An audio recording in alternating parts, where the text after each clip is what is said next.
Dito na. 5 minuto na lang. Bago magsimula ang rehearsal. Kamukha ko siya noong 18 ako. Pero hindi ko inakala. Naiwan ko ang 1.8 bilyong dial para pumunta sa wedding rehearsal. Ang fiance ko ay maghahanap ng peking version ko para palitan ako sa rehearsal. King Yu.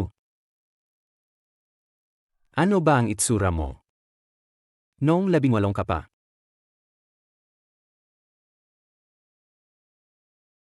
Chengxin, ang 18 anyos na ito. Naakit ka ba? Kumusta, Hipag? Ang tanda na pala ni Hipag sa akin.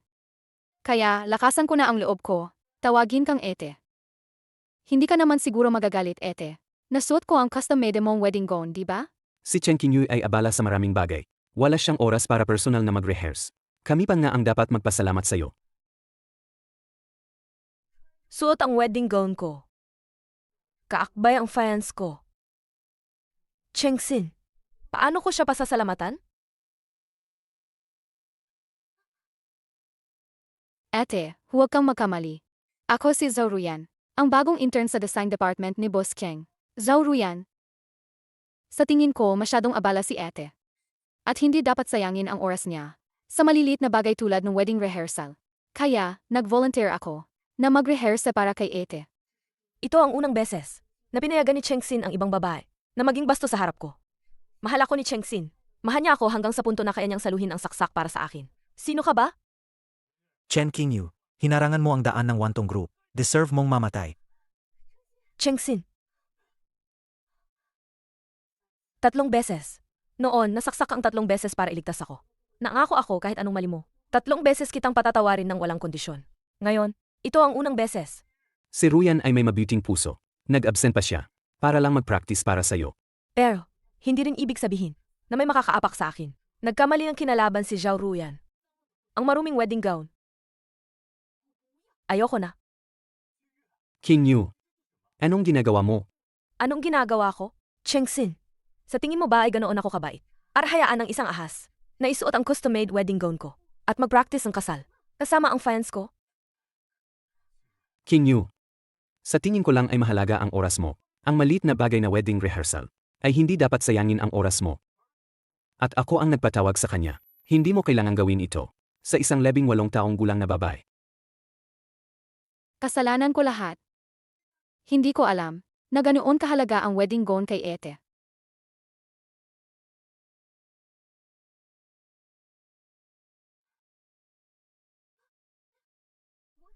Umalis ka!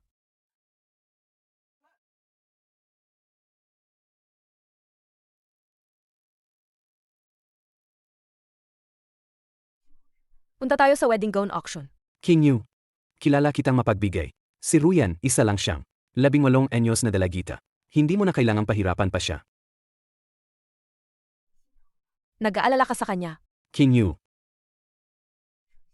Chengxin, ang pambansang heartthrob, hindi nagbibigay ng pagkakataon sa ibang babae na lumampas sa limitasyon. Pero ngayon, inapayagan mo ang ibang babae na isuot ang wedding gown ko at hawak ka ng braso mo sa red carpet. Chengxin, ikaw ang nagbago. Ang sa akin lang naman, ang maliliit na bagay tulad ng wedding rehearsal ay hindi dapat sayangin ang oras mo. Hindi ba mas maganda kung si Ruyan na lang ang gumawa? Chengxin, huwag mo hayaang may ibang tao na makaapekto sa kasal natin. King Yu. Nagsiselos ka ba? Mula sa pagsisimula na negosyo hanggang sa tagumpay, ang pagpapakasal sa akin, ang pinakamalaking pangarap mo sa buhay. Nagsiselos ka, di ba? Chengxin, huwag mo akong pilitin. Hindi kita mahal. King Yu. Si Ruyan, 18 taong gulang pa lang siya. Paano niya maapektuhan ang kasal natin? Tara na, dadalhin ko ang aking nobya sa auction para pumili ng wedding gown. Chengxin, ito ang unang beses na nangako ka sa harap ko.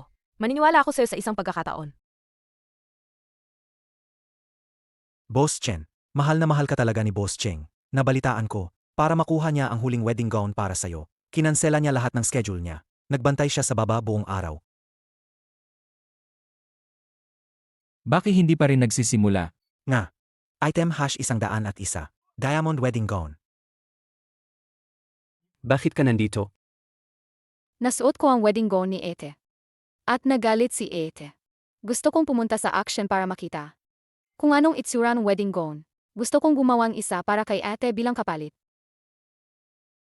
Panimulang presyo, 770,000. Ang wedding gown na ito. Ang ganda talaga. Sana meron din ako. Sarili kong wedding gown. Sana. Inggit ako kay Ete. Kung gusto mo, ibibigay ko ito sa'yo.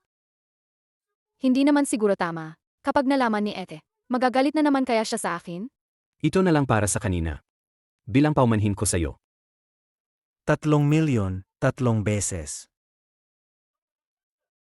Binabati namin si Ginoong Chengxin. Matagumpay na nakuha ang item number 101, ang diamond wedding gown. Boss Chen. Ginamit ni Boss Cheng ang black card nyo para bilhin ang isa pang wedding gown. Ibinigay niya kay Zhao Ruyan. Ginamit ang pera ko. Para bilhan wedding gown ang ibang babae? Tara na!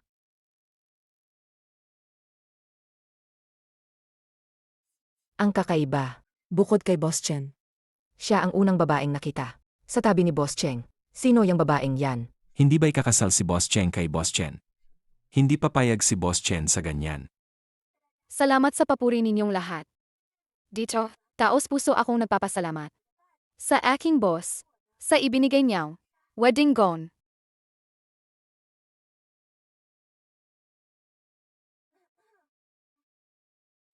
Sa lahat ng kababaihan dito, huwag kayong mainggit, at huwag din kayong manibangho. Kasi ang pagiging bata ay puhunan. 18 pa lang ako, hindi 30. Ito ang edad na kahit anong isuot, maganda pa rin. Chen Qingyu. Bakit ka bimaba? Kung hindi ako dumating, ang paang iba, akapit na sa mukha ko. Ete, nagkakamali ka kay Boss Keng. Ako kasi ang sobrang gustong wedding gown. Kaya si Boss Keng, ang bumili nito para sa akin. Chengxin, sino ang nagbigay sa'yo ang karapatang gamitin ang pinagsamang pera natin? Para bumili ang wedding gown sa ibang babae? Chen Qingyu. 3,000,000 lang naman yan. Para lang, yan sa paghingi ng tawad kay Ruyan. Huwag kang magdrama sa ganitong okasyon. Nga, Ete. Ang ginastos ni Boss Keng sa akin, mga maliit na halaga lang naman. Kung gaano ka-generous, Ete, hindi ka naman magagalit, di ba? Mukhang hindi ka pa rin natututo. Hindi ka ba tinuruan ng nanay mo na ang pag-agaw sa gamit ng iba ay dapat manalong sampal? Chen Qingyu. Huwag mong ipahiya ang Chen Group. Bukod pa rito, binilhan lang naman siya ng wedding gown. Ano ba ang malaki diyan? Gamit ang pera ko, binibigyan mo ang wedding gown ang ibang babae. Ikaw ang dapat mahiya. Huwag mong kalimutan. May kalahati rin akong pinaghirapan sa Chen Group. Wala ba akong karapatang gumastos? Ang 3,000,000 piso. Boss Cheng, huwag kang magalit kay Ete, ha? Hindi naman ganoon ka-boss si Ete. Ikakasal na kayo, di ba? Kailangan mo pa bang magpaalam sa kanya? Ngayon ako ang magtuturo sa'yo para sa nanay mo. Kung sino ang pwedeng kalabanin. At sino ang hindi. May tao ba dyan? Hubarin niyo ang wedding gown niya. Qingyu. Ang daming nakatingin. 3,000,000 lang yan. Pwede ba, huwag kang magulo? Sino ang nanggugulo?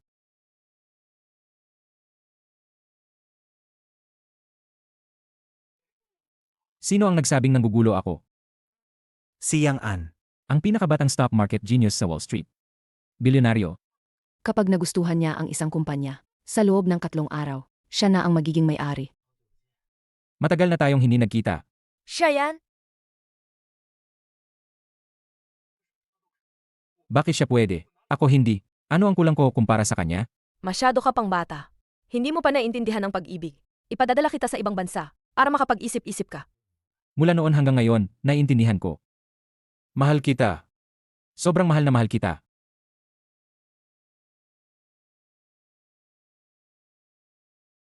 Siya ang pinili mo. Ang taong yan, hindi man lang makapantay sa isang daliri ko. Bakit hindi mo ako pinili? Sino ka? Gusto mo bang ako na ang kumilos? Hindi na kailangan.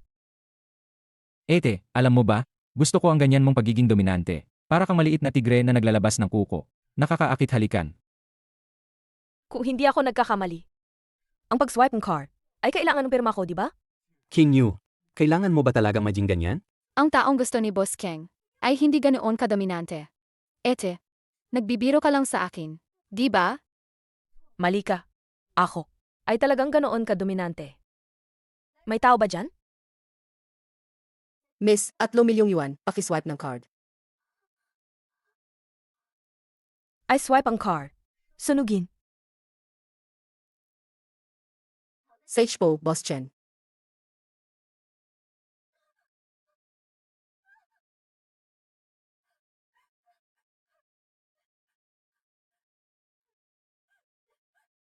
King Yu, bakit ka naging ganyan gayon? Chengxin. Huwag mong kalimutan kung sino ang iyong fans.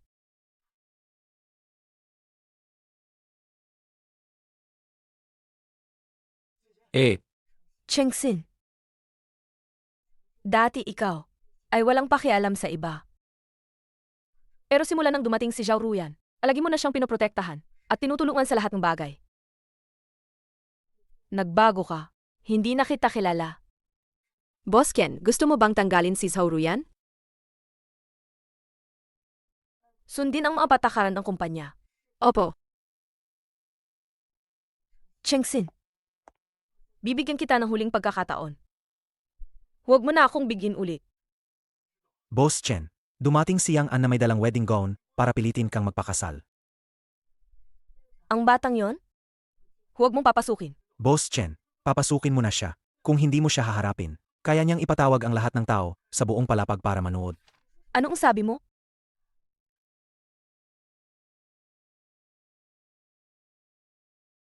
Chen Qingyu, kung hindi mo ako haharapin ngayon, tatayo ako mula umaga hanggang gabi, hanggang sa harapin mo ako. Sabihin mo sa kanya na umakyat dito. Eh, dinalhan kita ng wedding gown. Kalimutan mo na yan. Wala tayong pag-asa. Bakit naman wala? Hindi ka pa naman kasal. Saka, bumalik ako dito sa bansa. Para maging little cutie mo. Wala kang hiya.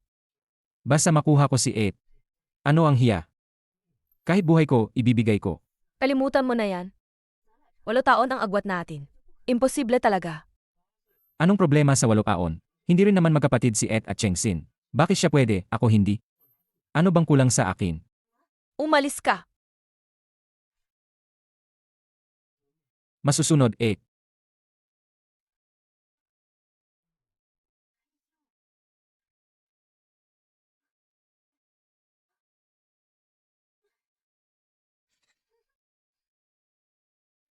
And Naziw, tinanggal ka na sa aming kumpanya. Hindi mo na kailangang pumasok. Ito ang iyong resignation form.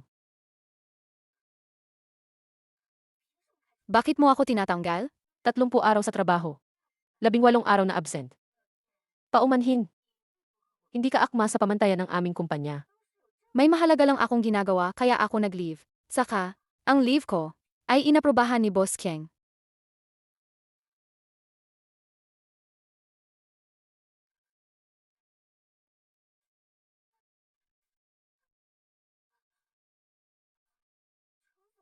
Boss Keng.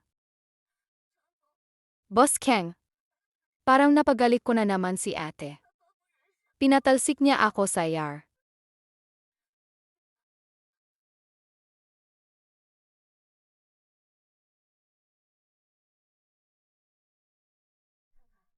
Tingnan mo kung may nakaligtaan pa.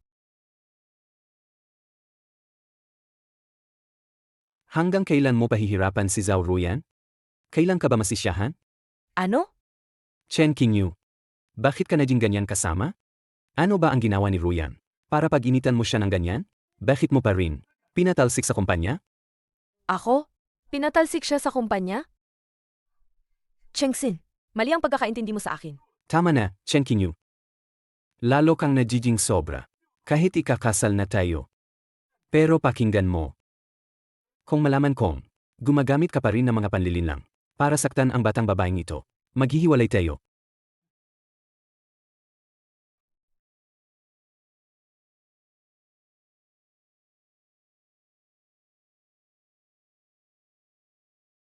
Chengxin, Ang isang cute na tulad mo ay hindi bagay kay Ate. Kung mawawala ka na, si Ate ay magiging akin na lang. Alam lahat sa Jingdu na si Chen Qingyue ay gumagawa ang tama. Hindi ko akalain na sa isip mo, Cheng Xin. Ganyan ako. Isang salita lang ni Zhao Ruyan. Bumalik ka na agad para magtanong. Kahit hindi mo malang inalam ang totoo. Cheng Xin! Hindi na ako magpapaubaya sa'yo.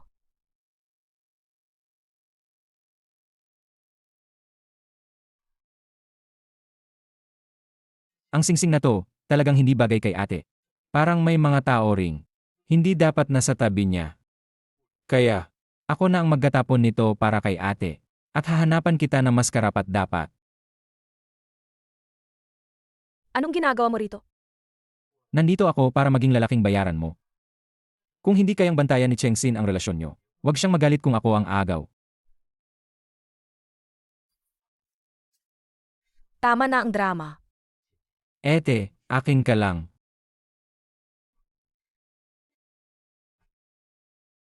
Ang palo, pagmamahal, ang sigaw, pag-ibig. Ate, mahal mo nga talaga ako.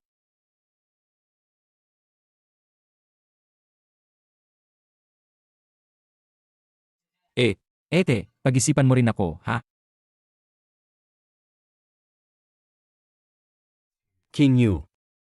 Hindi ba't ang pagpapakasal sa akin ang pinakahangad mo? 3 araw na. Mas pinili mong hindi ako kausapin ng 3 araw. Makipagmatigasan ka pa rin. Magpakumbaba ka lang at aminin ang pagkakamali.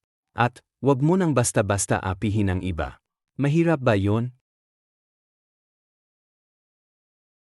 Pasok. Anong kailangan? Hindi ba't inutusan ko ng lar? Naibalik ka sa trabaho? Boss Keng, natatakot ako. Kapag wala ka lang. Yung mga sekretarya ni Ate, pinagtutulungan nila akong apihin. Tiyak na may nagawa akong ikinagalit ni Ate.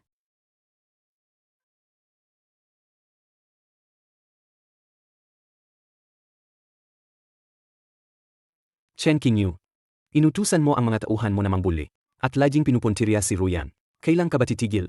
Ano? Dismayado ako sa'yo. Kung hihingi ka ng tawad kay Zhao Ruyan gayon, pwede kong kalimutan ang lahat. Ako? Hihingi ng tawad sa kanya?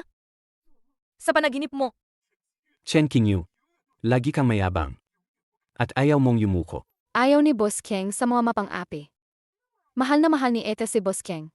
Kaya sigurado akong hihingi siyang tawad sa akin para kay Boss Keng. Kapag natuto kang himingi ng tawad, saka ka bumalik. Umalis ka. Umalis ka na ngayon. Huwag ka nang bumalik kailanman.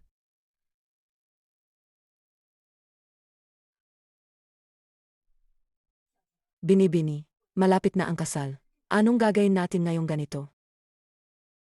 Ete, sana isipin mo ako. Kung sino ang magiging asawa ko. Ako ang magdedesisyon. Hello, Ate Qingyu. Hulaan mo kung ano ang suot ko ngayon? Ay naku, hindi kaya singsing mo sa kasal? Ang gandang singsing na ito sa kamay ko. Ang ganda talaga. Tapos ka na bang umarte? Ate, huwag ka nang magalit. Bakit? Tinawag akong baby boy ni Ate. Chen Qingyu. Sobra ka na.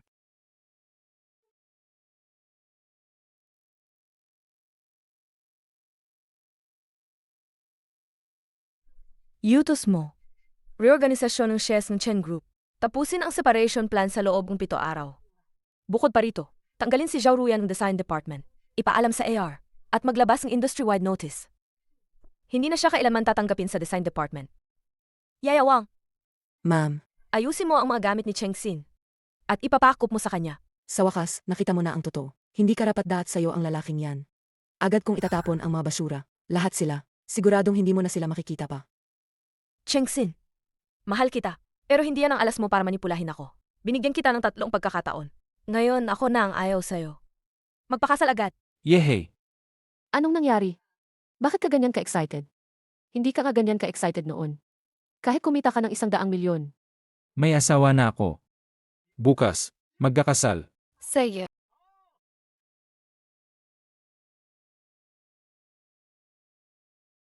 Kinasal na.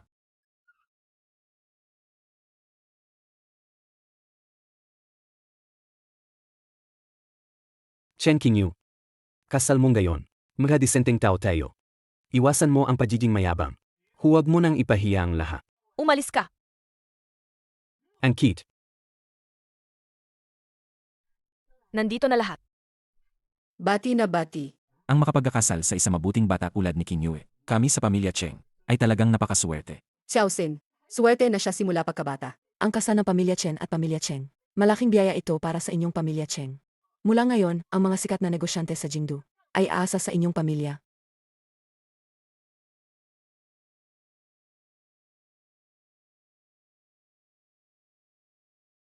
Chen Qingyu. Talagang marunong ka magtampo. Buong 7 araw.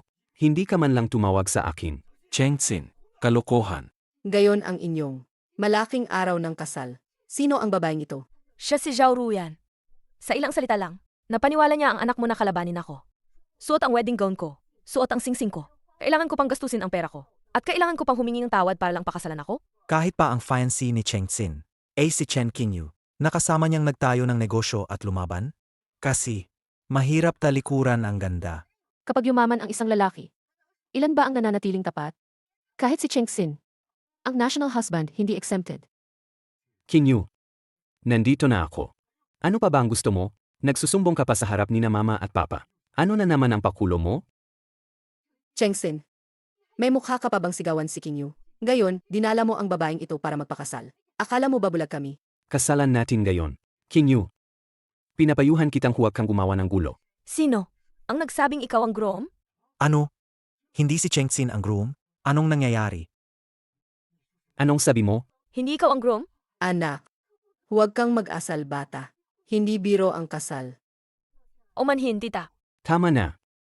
Chen Qingyu, hindi ka pa ba tapos mag-eskandalo? May hangganan din ang pesensya ko. Kung gusto mo pa rin magpakasal sa akin, huwag ka nang magtampo dito sa akin. Magtampo? At sinasabi mong hindi ka nagtatampo, dahil lang sa isang Zhao Ruyan. Kinansela mo ang kasal natin sa harap ng lahat. Cheng Xin, binigyan kita ng pagkakataon. Pero ikaw mismo ang sumira sa pasensya ko. Dahil ganoon ka makinig kay Zhao Ruyan, pagbibigyan ko kayo. Chen Qingyu, nababaliw ka na ba? Dahil lang sa isang Zhao Ruyan, isusuko mo ang 4 na taon nating relasyon. Sabi ko na sa'yo, isa lang siyang outsider. Isang intern lang. Ilang beses ko pa bang sasabihin, kapatid lang ang turing ko sa kanya. Ikaw lang ang nag-isip na masama. 4 na taon? Naalala mo pa pala? 4 na taon. 4 na taon tayong magkasama. Hindi ba't ang kasal ang pinakamalaking pangarap natin? Paano mo nasabing ayaw mo na lang bigla? Dahil pandidiri ako sa dumi mo.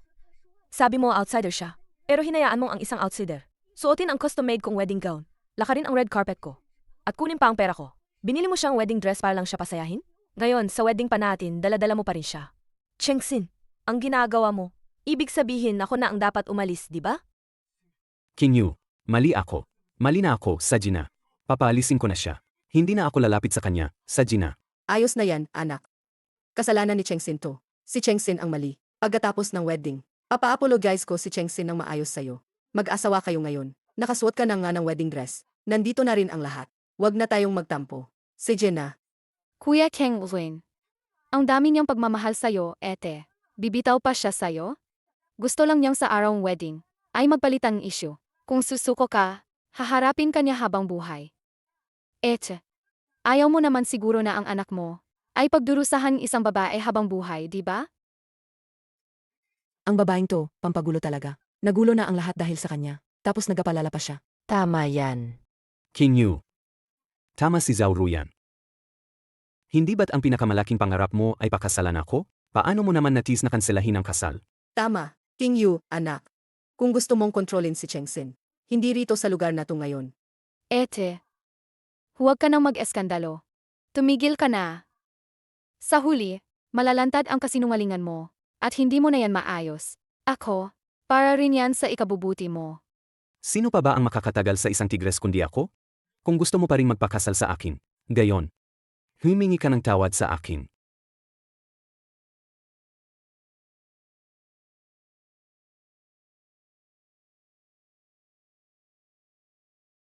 Mahal kong asawa. Nandito na ako.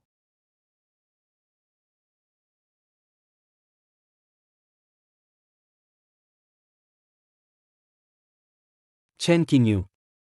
Araw ng kasal natin gayon. Pinagtatawanan na tayo ng lahat ng tao rito. Ipapalagay ko na lang na nagpapabebe ka lang, at nagtatampo. Ngayon, nagdala ka pa ng kung sino-sinong tao rito. Anong ibig mong sabihin? Saan ko ilalagay ang mukha ko bilang groom? Groom? Chengxin, hindi mo ba talaga pinakinggan ang sinabi ko? Sige na nga, muli kitang ipakikilala. Siya ang aking fiance. Siyang An? King Yu, alam ko. Nagkamali ka ng pagkakaintindi sa akin at kay Ruyan. Ang tagal na nating magkasama. Hindi mo pa rin ba naiintindihan ang nararamdaman ko? Ang daming tao rito. Hindi mo naman siguro gustong mag-sorry ako sa'yo sa harap ng lahat, di ba? Hindi na kailangan ng sorry. Hindi pa rin siya napapatahimik. Tapusin muna natin ang kasal. Kung gayon, pagkatapos ng kasal. Kung wala ka ng ibang gagawin. Boss Cheng, umalis ka na. Huwag mo nang guluhin ang kasal namin niyang An. Ikaw, Chen Qingyu, sa harap ng napakaraming tao, pinapahiya mo ako. Kung magpapatuloy ka sa pagiging pasaway. Huwag mong sisihin kung hindi na kita bigyan ng pagkakataon. Ako ang hindi nagbibigay sa'yo ng pagkakataon, di ba? Ikaw at ang babaeng yan. Sa harap ko, ilang beses na kayong nagpapalitan ng tingin at ngiti.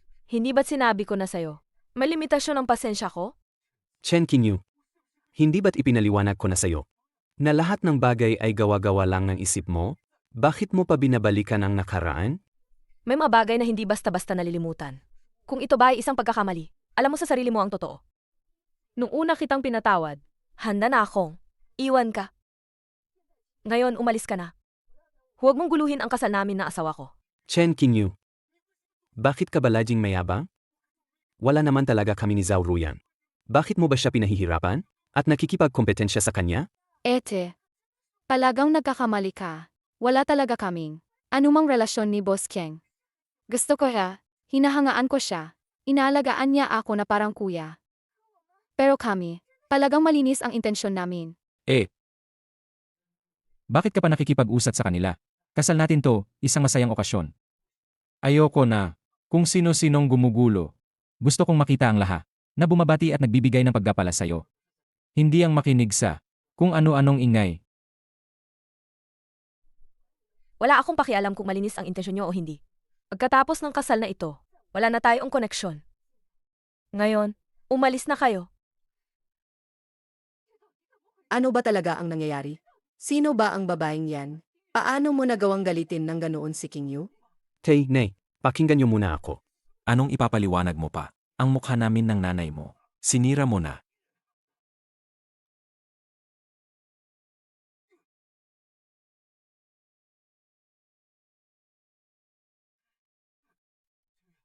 King Yu, bumalik ka na.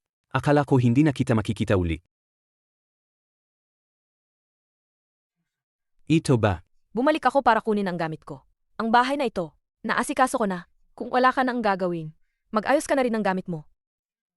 King Yu, pakinggan mo muna ako. Alam kong nagkamali ako. Kaya ka nagkaroon ng pagdududa. Kasalanan ko. Pakiusap, patawarin mo ako. Hindi na ako makikipag-ugnayan sa iba. Kung may ugnayan ka man sa iba, wala akong pakialam. At hindi ko na rin kailangan malaman. Naalala ko, sinabi ko na sa'yo.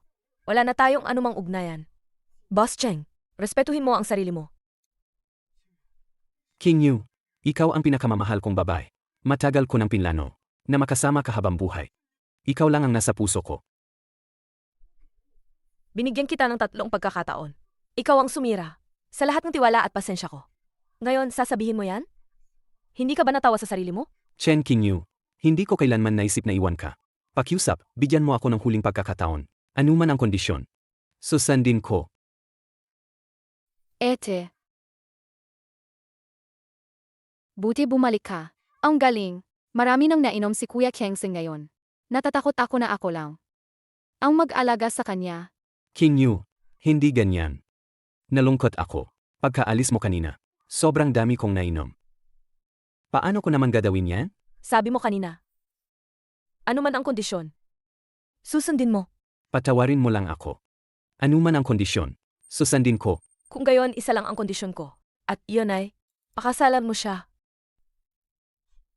Pakasalan siya. King Yu, Binigyan na kita ng pagkakataon. Ikaw ang hindi nagpahalaga. Mula ngayon, mawala ka na sa buhay ko. Chen King Yu, huwag kang umalis. Sinabi ko na sa'yo, wala akong relasyon sa kanya. Ikaw lang ang minahal ko mula simula. Mahal mo ako? Nung pinalitan mo siya sa wedding rehearsal, hindi ba ako ang mahal mo?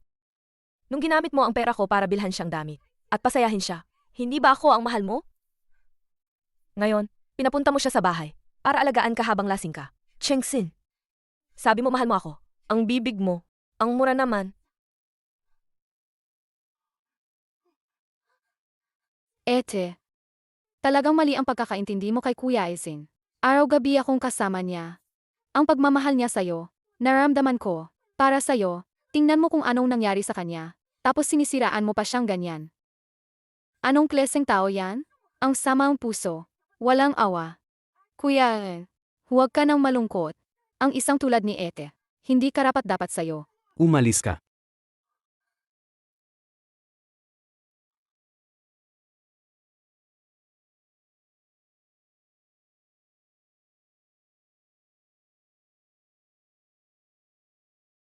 TB. Bigyan mo ako ng tubig.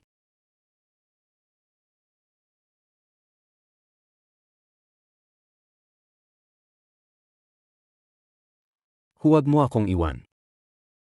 Sino pa bang magmamahal sa'yo tulad ko? Huwag kang umalis.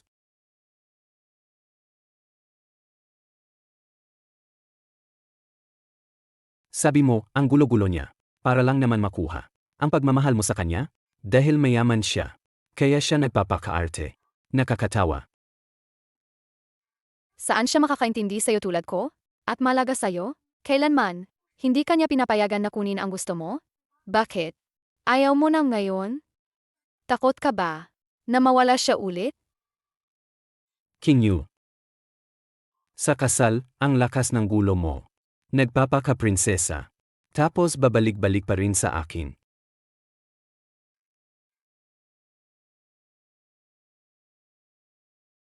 Kuya Kang Owen. Masokay ka na ba? Hindi kasi King Yu. Ete. Umalas na siya kagabi.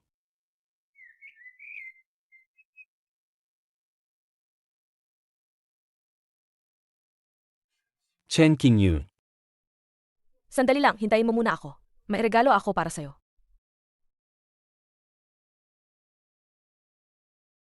Boss Yang. Yung mga Sunset Industries nyo, kaya nyo pa ipamanage sa akin. Pakiusap, Louis Vuitton. Hindi ako gumagawa ng charity. Umalis ka na. Sa tingin mo ba kailangan ko ang pera na yan? Umalis ka na.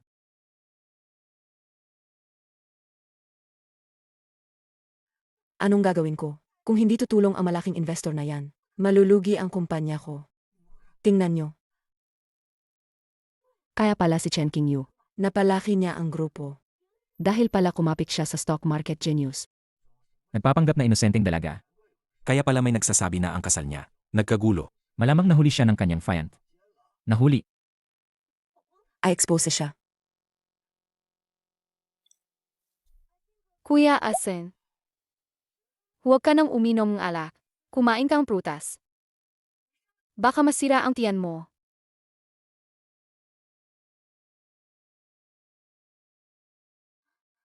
Magandang seeing Chen Group. Kumapit sa misteryosong mayaman. Ang kwentong kayamanan ay kumapit lang sa mas mataas. Kuya Asen, tingnan mo. Ito, si ate bang tinutukoy dito?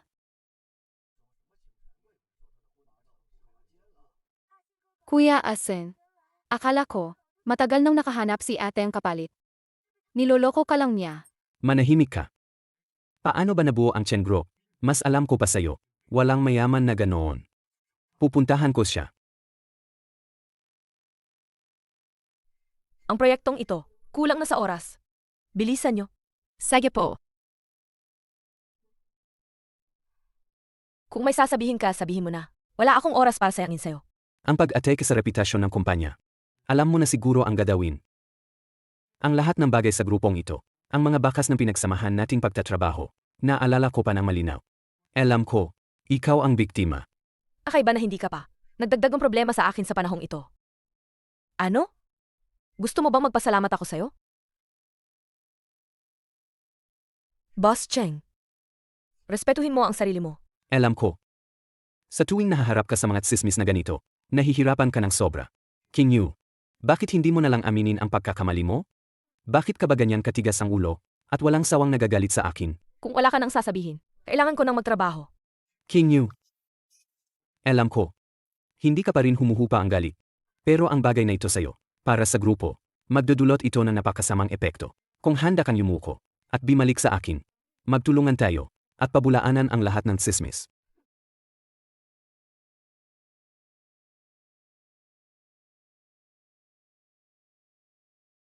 Hello. Kumusta ang negosasyon? Ano? Hindi pa rin mahanap? Ano ba ang ginagawa ninyo? Ang stock market genius ng Wall Street, hindi ba't hindi siya nagpapakita? Bakit niya tinutulungan ang Chen Group sa ganitong bagay?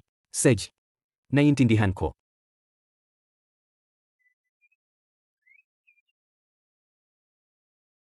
Hindi ba kayo nakakainis? Gumawa ng kalokohan, ayaw panagutan. Nang nagkakalat kayo ng sismis, bakit hindi ninyo inisip ang inyong reputasyon? Nagkamali lang kami, Boss Chen. Pakiusap, patawarin niyo kami. Kung patuloy niyo kaming pinipilit sa stock market, kami, mawawalan kami ng lahat. Ngayon nagsisisi na kayo? Huli na. Boss Chen, naayos na ang problema. Ang bilis ninyong kumilos ngayon, ah. Ang galing ninyo. Hindi po, Boss Ken. Nang gusto naming ayusin, naibaba na ang init ng issue. Nakakawala talaga ng pasensya.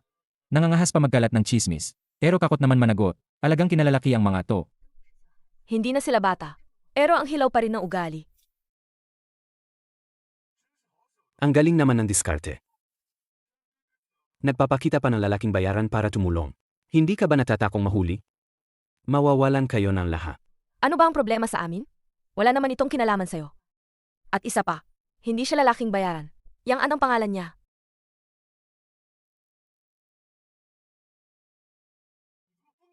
Naloka ka ba? Nakikipag-usap ako sa asawa ko. Wala kang karapatang makialam. Sa susunod na magbibusnes ka, dapat talaga magmulat ang mga mata mo. Ang pagkuha ng taong nag-angkin ng asawa ng walang katwiran. Makakasira lang sa pangalan ng kumpanya.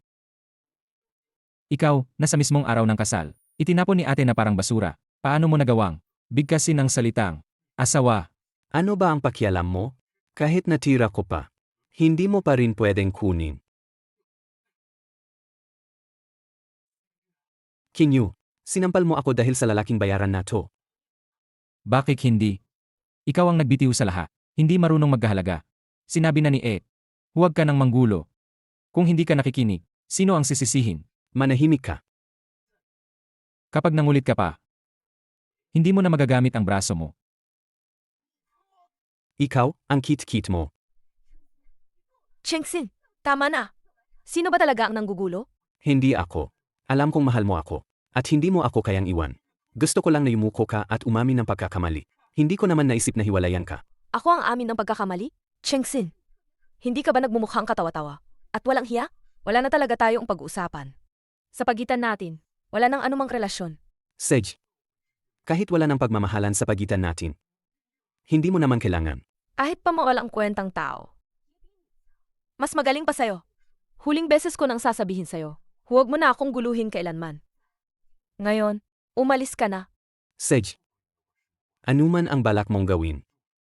Tandaan mo to. Huwag kang sumobra. Kapag nalaman ko na nakatira ka sa ibang lalaki, hinding-hindi na kita pakakasalan. Napahiya na naman ako sa'yo. Hindi naman. Ikaw. Gusto mo ba talagang mawala ang pag-asa niya? Anong ibig mong sabihin? Asaway ka na naman. Maliit na bata.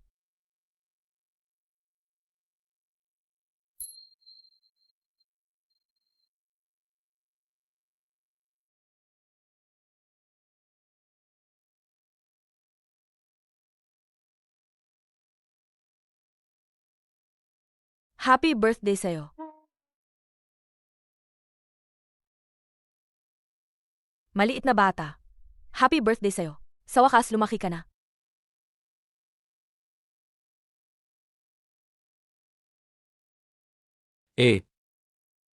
May gusto akong sabihin sa'yo. Sa totoo lang, gusto ki.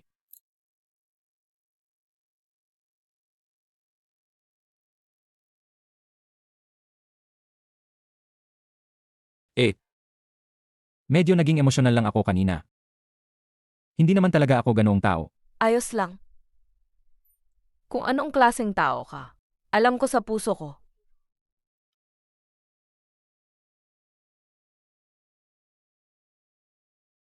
Boss Chen, pumunta na po kayo sa board meeting. Pinapaalis na po kayo ni Chengxin sa grupo. Ano? Kung may inisip ka, sabihin mo lang. Si Boss Chen pa rin ang founder ng grupo. Gaano man karami ang shares. Sa ngalan ng board of directors, alisin siya sa posisyon niya. Kung kumalat ito, baka makasama ito sa grupo. May contingency plan ang Risk Control Department. Kapag kumalat ang trending topic sa loob ng grupo, ang presyo ng ating stock ay bababa ng higit sa 30%. Mawawalan tayo ng halos 1 bilyon. May reputasyon pa ba ang grupong gayon? Si Chen Qingyu, bilang founder ng grupo, ay unang tumakas sa kasal. At pagkatapos ay nabunyag na. Ang pinsala sa reputasyon ng kumpanya ay nagdulot na sa atin ang hindi mabilang na pagkalugi. Ang pagtanggal sa kanyang gayon ay para lang maiwasan ang karagdagang pinsala. Ikaw ang dapat tanggalin. Di ba? Boss Cheng, sumusobra ka na. Ito ang upuan ni Boss Ken. Pakiusap, umalis ka diyan. Ako ang alis. Ito ay isang shareholders meeting. Ako ang chairman ng board at CEO ng Chen Group. Maliban sa akin, mayroon pa bang ibang karapat-dapat sa posisyong ito? Gusto mo talagang magkagulo, di ba? Sino ba talaga ang gumagawa ng gulo? Ginagawa ko ito para sa malusog na pag-unlad ng grupo, para tanggalin ang mga pabiga, para ang presyo ng stock ng kumpanya makabalik sa tamang landas. Ito rin ang nais ng mga miyembro ng board meeting na naririto. May mali ba doon? Huwag mong kalimutan. Ako ang nagtatag ng Chen Group. Kahit hindi ako ang CEO, hawak ko pa rin ang 2% lifetime shares ng buong grupo. Ako ang may karapatang magdesisyon dito. Boss Cheng, ayon sa kasunduan sa paglilipat ng shares na nilagdaan kanina, sa pamamagitan ng personal na pondo, ang investor ay si MS Zhao Ruyan. Binili niya ang shares na hawak ni na Manager Liu, Boss Wang at Boss Zhang na may kabuwang 1.2%. Kaya ngayon, ang shares mo, Boss Cheng, ay 2.1% na lang. Ete. Ngayon, mukhang, ikaw na ang dapat tumalis, di ba?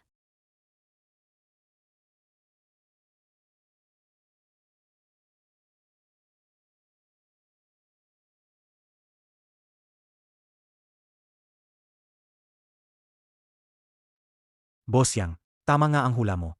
Nagbago ang shares ng Chen Group kaninang madaling araw. Sige, gawin mo na. Tandaan mo. Ayokong makita siyang makabangon pa. Ito ay decision ng board meeting. At personal na decision ni Boss Keng. Isuko mo ang iyong pagiging founder. Si Boss Keng ang may buong responsibilidad sa grupo. Ang shares mo sa Chen Group, valid pa rin. Simula ngayon, magkakampi na tayo. Chengxin, alagang handa kang gumastos para sa babaeng yan. Gumastos ng ganoon kalaki para bilhin ang shares niya. Hindi ka ba natatakot? Nabalikan ka niya balang araw? Nagbibiro ka naman, Ete. Alam mo naman, tinutulungan ko lang si Kuya Asin. Sa ilang maliliit na bagay. Bukod pa rito, lubos akong tapat kay Kuya Asin. Hindi ako kailanman maghahanap ng kung sino-sinong lalaki. Paano ko naman siya babalikan? Kaya, ikaw ang nagtulak sa kanya na bilhin ang shares. At siraan ako? Hindi paninira. Desisyon ito sa negosyo. Chen Qingyu, magkasama nating binuo ang kinang ng grupo. Pero hindi ko inakala na makikipagrelasyon ka sa isang lalaking bayaran. Sinabi mo na huwag akong manghimasok sa buhay mo. Pero kahit maghanap ka ng lalaki, dapat mas malakas pa sa akin, di ba? Ay naku, Boss Cheng, huwag ka nang magalit. Ako na ang bahala. Ipaalam sa lahat, simula ngayon sa kahit anong bahagi ng Chen Group, Hindi napapayagan ng mga walang kinalaman. Kapag may nakita, palabasin agad. tingnan natin kung sino ang maglakas loob. Chengxin, alam mong trabaho lang ang pinag-usapan ko, hindi personal. Kahit na nagkamali ka, lumampas sa limitasyon, at sinira ang tiwala ko, hindi ko kailaman naisip na gamitin ang kapangyarihan ng grupo laban sa'yo. Ngayon, ikaw ang unang gumawa ng hakbang. Ete, hindi ka naman talaga nila sinasaktan. Ako ang nagtatag ng Chen Group. Ang kaunting shares mo, hindi pa sapat. Akala mo hindi ko ito pinaghandaan? Zhao Cheng, Boss Chen, desisyon po ito ng lahat. anong sabi mo? Kinyu, si Boss Chen kasi. Sobrang laki ng inalok niya. Ikaw, Ete. Sabi ni Boss Keng kanina, desisyon itong buong board meeting. Para rin naman sa ikagaganda, ang pag-unlad ng grupo. Bukod pa rito, kapag pumirma ka, makakabalik ka na sa syudad, malaya at walang iniisip. Ang ganda, di ba?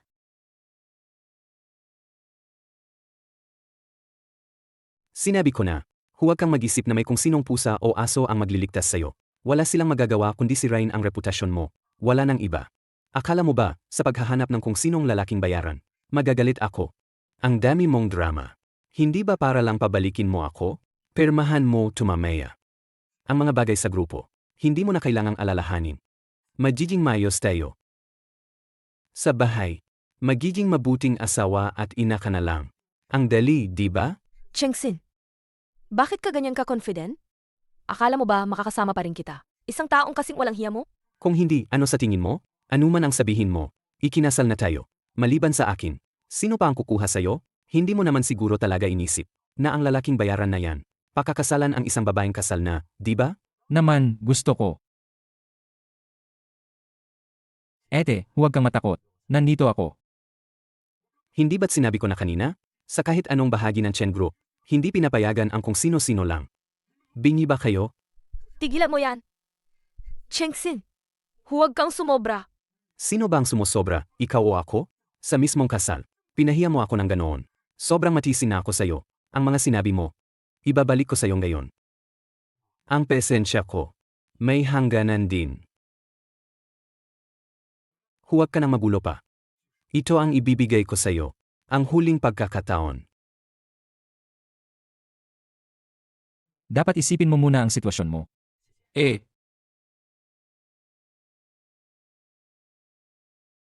Boss Cheng, masamang balita. Sa Wall Street, mukhang may nagmamanipula ng stock price natin. Ngayon, bumagsak ng husto ang stock price. Ina-attack tayo. Ganoon kalaking pondo. Kayang bilhin ang napakaraming stocks ng Chen Group sa maikling panahon. Boss Cheng, hindi na kayang panatilihin ang stock market. Kuya Asen. Anong nangyayari? Wall Street. Ikaw, sa maikling panahon, makakakuha ka. Ang ganoon kalaking pondo. Ikaw ba yung sa Wall Street? Ang stock market genius? Attorney Yang, Ayon sa iyong kahilingan, ang 13 milyong shares ng Chen Group ay nabawi na. Ang 49% ng shares ay nailipat na sa iyong pangalan. Kung wala ng ibang utos, sasabihan ko ang Wall Street na simulan na ang pag-withdraw ng pondo. ito ang munting regalo ko sa'yo. Itaas mo ang iyong kamay. At tumirma ka na. Dahil sa inyong board meeting, kung sino ang may pinakamaraming shares, siya ang masusunod. Kaya ngayon, ang AT ay mayroong 51% ng absolute control sa kumpanya. Ngayon, sino ang sangayon na palisin ang dalawang ito? Sino ang sangayon? Sino ang tutol? KO. 100% sangayon. Boss Cheng, tinanggal ka na ni Ete. Magsalita ka. Hindi ba't sinusuportahan mo pa si Boss Keng kanina? Magsalita kayong lahat. Miss Zhao Ruyan, pasensya na. Ayon sa bagong patakaran ng aming grupo, kailangan na kayong dalawang walang kinalaman ay umalis na. Nagkakagalingan ka? Kuya Ase. Ano ba to? Hindi ba sabi mo? Sure ka na sure? Tahimik ka. Hintayin nyo lang. Boss Cheng, ang internal audit ng kumpanya sa'yo. Simula na ngayon, payo ko sa'yo, ibalik mo na lahat ng nakuha mo sa ate. Kung ayaw mong masira ang pangalan mo. Kung hindi, Sadya lang. nga pala. May regalo pa ako para sa'yo. Ay de-deliver bukas sa bahay nyo. Paniniwala ko. Magugustuhan mo yan. Kuya Ase. Sige na. Tuloy lang ang operasyon ng kumpanya. Hindi na ako sasali. Sa internal meeting nyo, Wall Street Stop God. Ang laking title ah. Nakilala ko lang naman. Ilang kaibigan na handang kumulong. Noong nag-aral ako sa abroad, wala namang stock god na yan. Wala lang yan. Hindi ka naman siguro magagalit sa akin sa hindi ko pagsabi sa'yo. Magagalit. Siyempre magagalit. Ang galing ang ginawa ng munting kaibigan ko. Anong gusto mong gantimpala?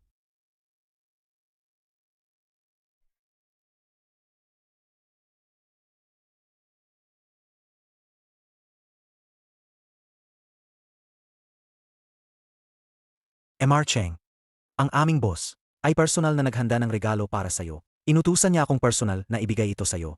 Wala akong interest. Umalis ka.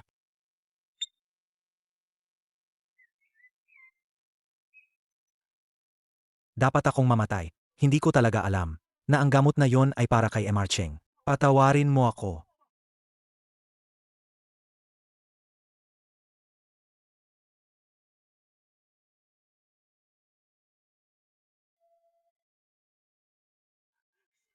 Siya nga, nung binili niya, sabi niya gagamitin niya para sa masamang bagay sa asawa niya. Eko, Kaya ko lang ibinenta sa kanya.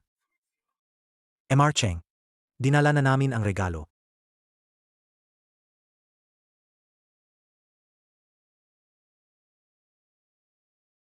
Kuya Zen, may magandang balita ako para sa'yo. Buntis ako sa anak mo. Kuya Zen, naalala mo pa ba? Nung araw na lasing ka, pagkaalis ni Ete, ako ang nag-alaga sa'yo. Kailangan mo ba talaga? nung gabing yon, anong nangyari? Kuya Asen, pakinggan mo ako. Nung gabing yon, lasing na lasing ka talaga. Niyakap mo ako. Sinabing mahal mo ako. At hindi ako pwedeng umalis sa tabi mo. Nalungkot ako kaya. Naglakas loob kang lokohin ako. Kuya Asen, anong sinasabi mo? Tingnan mo ang ginawa mo. Kuya Asen, hindi totoo yan. Dahil lang sa mahal kita kaya ako. Tumahimik ka. Zhao Ruyan. Nung una kitang tinanggap sa kumpanya, akala ko inosente at mabait ka. At masipag at tapa. Hindi ko inakala na ganyan ka pala kasama. At pinaplano mo na pala ako sa isip mo. Kuya Asen, hindi ko ginawa yan. Hindi ko kailanman naisip na bumawang masama sa'yo. Manahimik ka. Kung hindi ka nanggulo, sa relasyon namin ni Kinyu. Matagal na siyang bumalik at kasama ko. Kuya Asen, kahit hindi mo ako kawaan, hindi mo ako mahalin, pero kailangan mo ring isipin. Ang bata sa tiyan mo, di ba? Dugot laman mo rin. Siya sa huli. At saka, Papayag ka bang makita si Ete? Na naglalambingan sayang na yan? Susuko ka na lang ba? Anong sabi mo? Kuya Kengoen, ang dami mong tinis. Kayang anak Ete. Gusto mo pa bang magtiis?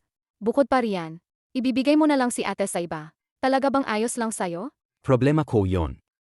Pero ang bata sa tiyan ko. Anak mo rin to, Kuya Kengzin. Kuya Kengoen, kung malaman ni Ete na may anak tayo, naniniwala ako. Kahit anong gawin mo, hindi ka na patatawarin ni Ete. Nagtatangka kang takutin ako? Ang tagal mo nang kasama ako. Hindi mo pa ba alam na sa Chengsin ay hindi nagpapabanta? Because, ipapa-abort ko yan. Kahit pa ipa-abort, sa ugali ni Ete, matatanggap ba niya na sa arawang kasal niya? Ang nobyo niya, ang tungkol sa pakikipagrelasyon mo sa ibang babae? Ano ang gusto mo? Alam ko na nga, hindi mo naman ako kayang saktan, Kuya Kengsin. Ano pa ba ang gusto ko? Gusto ko lang naman makasama ka, Kuya. Ang ayaw gawin ni Ete. Gagawin ko para sa'yo. Kahit Dahil handa kang panagutan ang bata. Ano ang gusto mo? Sabihin mo lang. Tungkol dito. Gusto kong manahimik ka habang buhay. Kuya Kengoen,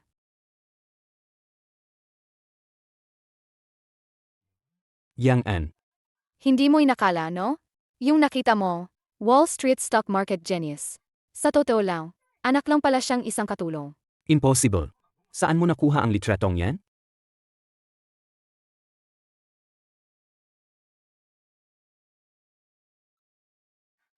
bakit? May kailangan ka. Magandang araw po, Aling. Alam niyo po ba kung nasaan ang nanay ni Yang An? Ako yon. Kayo po si. Magandang araw po, Aling. Ako po ang taga Chen Group. Naalala niyo pa po ba ako? Naalala ko nga. Ang yang-an namin, kung hindi dahil sa tulong ng boss nyo, wala siyang pagkakataong makapagkolehiyo. Palagi kong sinasabi na maghanap ng pagkakataong magpasalamat sa kanya. Pero tuwing binabanggit ko, palaging sinasabi ni Yang An na napakayaman niya. Wala siyang kulang. Ang aming boss Ken ay palaging sumusuporta sa mga kawanggawa. Hindi niya iniisip na pasalamatan siyang iba. Ay naku, ang matanda kong asawa, walang silbi. Hindi man lang kayang gustusan ang pag-aaral ng anak.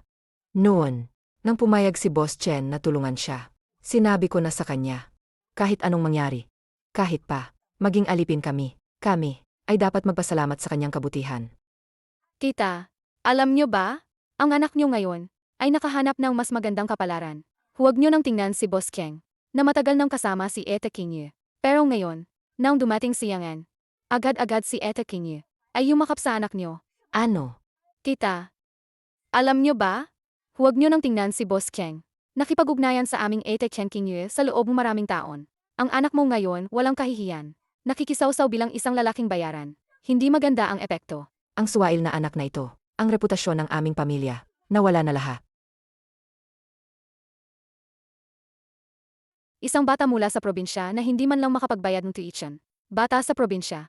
Nagpapanggap pa ring Wall Street stock market genius. Ate, ikaw talaga ang may magandang diskarte. Ginagamit ang peking pagkakakilanlan ni Yang An para tanggalin si Kuya Edsin sa kapangyarihan. At ikaw lang ang mamumuno. Tingnan natin kung paano ka pa magpapatuloy sa pag-arte ngayon. Ibig mong sabihin, si Yang N na yon, hindi talaga siya stock market genius? Ang nangyari sa shareholder meeting, ay inayos lahat ni Kinyu? Ano pa ba ang dahilan? Isang anak niyaya, hindi man lang makapagbayad ng tuition. Sa kanyang mahirap na hitsura, paano siya magiging Wall Street stock market genius? Hindi magkakaroon ng ganoong intensyon si Kinyu. Sa loob na maraming taon, minahal niya ako ng buong puso. Kung hindi ka nang himasok, hindi niya ako kailanman kamumuhian. Sa ganitong sitwasyon na, binibintangan mo pa rin siya. Pero ginagawa ko rin ito para sa iyo, Kuya. Ito rin ang aking. Ito ang paraan. Para mapaghiwalay sila. Ang bait-bait mo naman. Alam ko. Sa puso mo. Mas magaling si ate kaysa sa akin. Pero kapag nakikita kitang malungkot, nasasaktan din ako, kapag nabunyag mo si Yangan. Hindi na rin makakapagpanggap si Eta Kingye. Sa oras na iyon, ang posisyon si Yang Chen Group ay magiging atin na.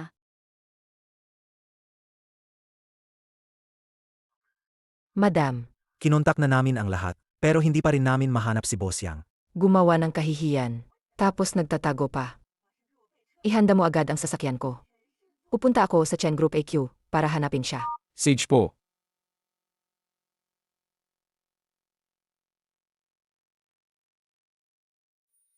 Sino yan? Sino yan? Bakit siya papunta sa conference room? Nandoon pa si Boss Chen. At yung cute na lalaki.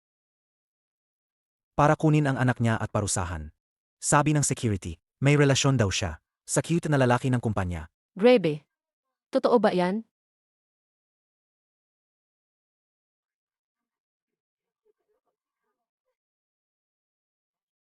Ma, bakit ka nandito? Anong tinitingnan nyo? Anong nangyari? Naglakas loob kang gawin ang nakakahiyang bagay na yan. Pero ayaw mong umamin. Yang An. Huwag mong isipin na dahil nakapag-aral ka ng 2 taon, hindi na kita kayang disiplinahin. Ma, hinaan mo ang boses mo. Ang daming tao. Anong problema kung maraming tao? Mas maganda nga para makita nila kung anong klaseng tao ang kasama mo sa trabaho. Sa gitna ng araw, gumagawa kayo ng kalokohan sa opisina. Pakinggan mo ako, ipapaliwanag ko. Hindi yan ang iniisip mo. Anong iniisip ko? Anong iniisip ko? Napagkasunduan na maghanap ka ng disenteng nobya, pero ikaw, dumating ka rito para makipag-ugnayan sa iba. Ma, Ano? Kung hindi ako dumating, ang dangal ng ating pamilya ay masisira na ng mga tao. ma. Ma, huwag kang padalos-dalos. Ako at si E. Tita, hindi po ganoon. Ang ganda-ganda ng dalagang ito. Gaano na kayo katagal ni Yang An? Tita. Ako. Itong si Yang An, ang ganda ng panlasa niya. Ang batang yan, itinago mo pa sa akin to. Hiya, huwag kang kabahan. Paano kayo nagkakilala? Tita. Sa totoo lang, matagal na kaming magkakilala. Magkakilala? Ma. Siya ang may-ari ng Chen Group. Siya ang nag-aaral sa akin noon. E Kinyu. Ano? Ma, huwag kang magpanik. Ipapaliwanag ko. Anong ipapaliwanag? Wala nang ipapaliwanag. Manahimik ka. Boss Chen, pasensya na po. Ang kabutihan nyo sa pamilya namin. Kami po ay... Alam nyo po, ako at ang tatay niya, wala kaming kakayahan. Kung hindi dahil sa inyo, Hindi rin makakapag-aral si Yang An sa ibang bansa. Hanggang ngayon, hindi pa kami nakakapagpasalamat ng maayos sa'yo. Tita, ano ba yung pasasalamat na yan? Ang tagumpay ni Yang An ngayon, sarili niyang galing yan. Kung hindi siya masipag, kahit gusto ko siyang tulungan, wala akong pagkakataon. Saka, tapos na ang lahat. Tapos na, huwag na nating pag-usapan. Kayo naman. Kumusta? Ang manugang na nahanap ko para sa'yo, okay lang ba? Ano? Si Boss Chen ay ang dakilang tagapagligtas ng ating pamilya. Kayo. Ay naku, ano ba yung tagapagligtas na yan? Ma, sinasabi ko na sa'yo ngayon pa lang. Sa buhay na to, si Ate Kinyu lang ang pakasalan ko. Pero, bakit ko narinig? Nakasal na raw si Boss Chen. Kasal. Ma, sino na naman ang pinakinggan mong nagkakalat ng tsismis? Ang totoo kasi, Narinig mo ba ang tsismis kahapon? Nabalitaan mo ba? Dumating ang nanay ni Boss Yang para mag-iskandalo. Mukhang kumalat na ang balita. Kuya Asen, mukhang dumating na ang nanay ni Yang An. Sa kumpanya, magiging masaya ito. Ano man ang mangyari, sa bagay na ito, tinulungan mo ako. Kapag nagkabalikan kami ni Kinyu, bibigyan kita ng pera, sapat na para sa iyo at sa bata, para mabuhay sa labas habang buhay. Naiintindihan mo ba?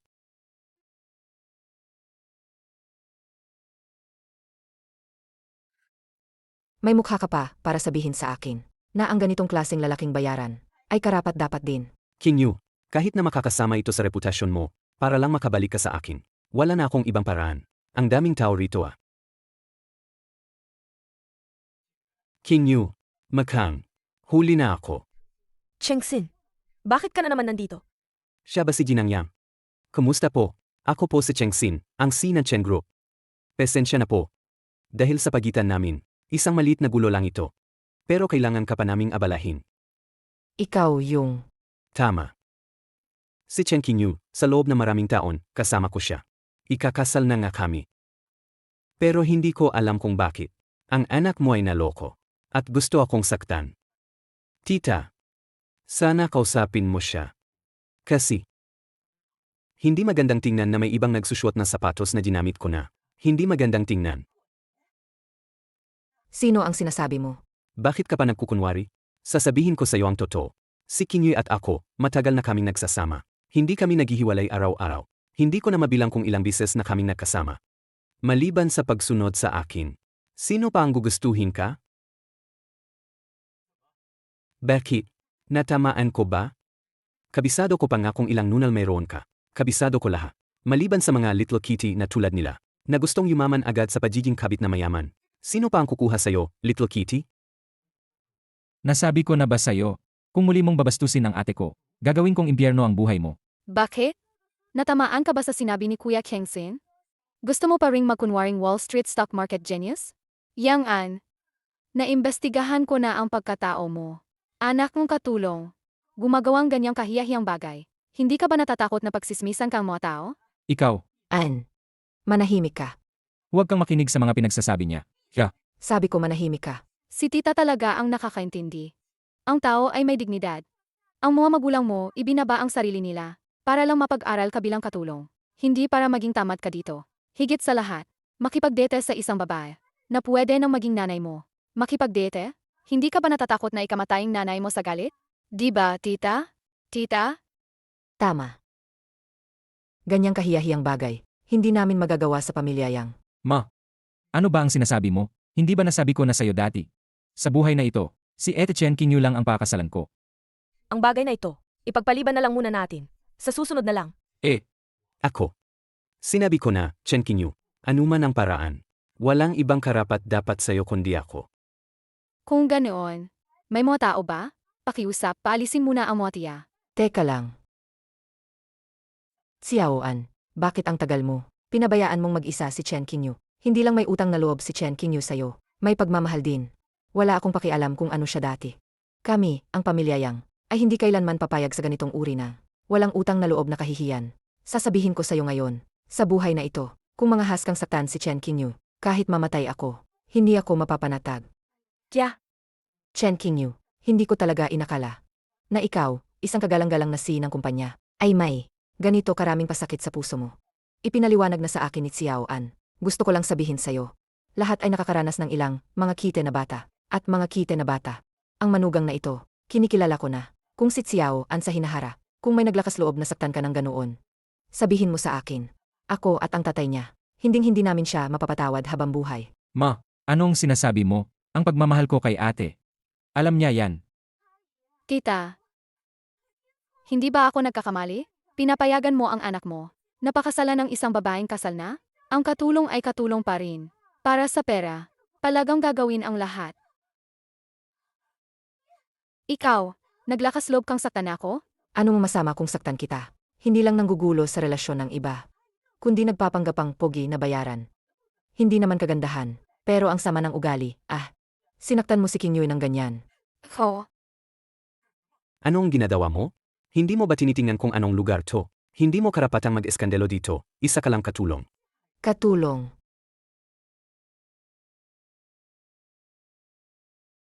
Ginang. Boss Cheng, nakita ulit tayo. Ang regalo na ibinigay sa inyo ni Boss Yang. Nasyahan ba kayo? Boss Yang. Hindi ba ikaw? Hindi siya anak ng yaya. Hindi sanay ang nanay ko sa syudad. Kaya binilhan ko siya ng 30 ektarya. Sa villa area ng CB. Nagkataon lang na nakita nyo. CB? Ang sentrong pananalapi na napakamahaling lupa? Bumiling 30 ektarya? Ang mahigit 1 bilyong bayad sa paglilipat ng lupa ay para sa lupang yon. Magtanim sa CB? Ikaw nga talaga ang stock market genius ng Wall Street. Hindi ba sinabi ko na sa'yo na huwag ka nang magpakita sa akin? At ikaw, sa halip na maglagay ng gamot para mahilo ang lalaki. Mas mabuting isipin mo ang iyong pagtakas. Ang pagbili ng mga bagay na iyon. Hindi mo naman siguro iniisip na hindi ka kayang panagutin ng batas, di ba? Kuya Asen, kailangan mo akong iligtas. Ayusin mo ang sarili mong problema. Huwag ka nang sumunod sa akin. Umalis ka. Ipag-utos mo. Simula ngayon, ang mga walang kinalaman ay hindi papayagang makapasok sa grupo. Opo. Ken Wingyu. Gusto kitang patayin.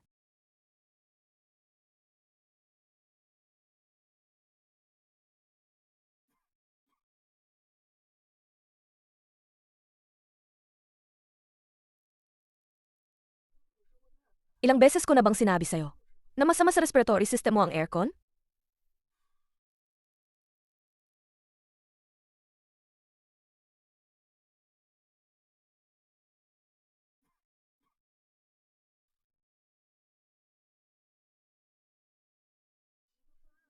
Isang proposal lang naman yan.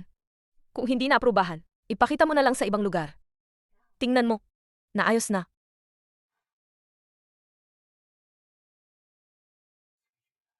Chen Qingyu.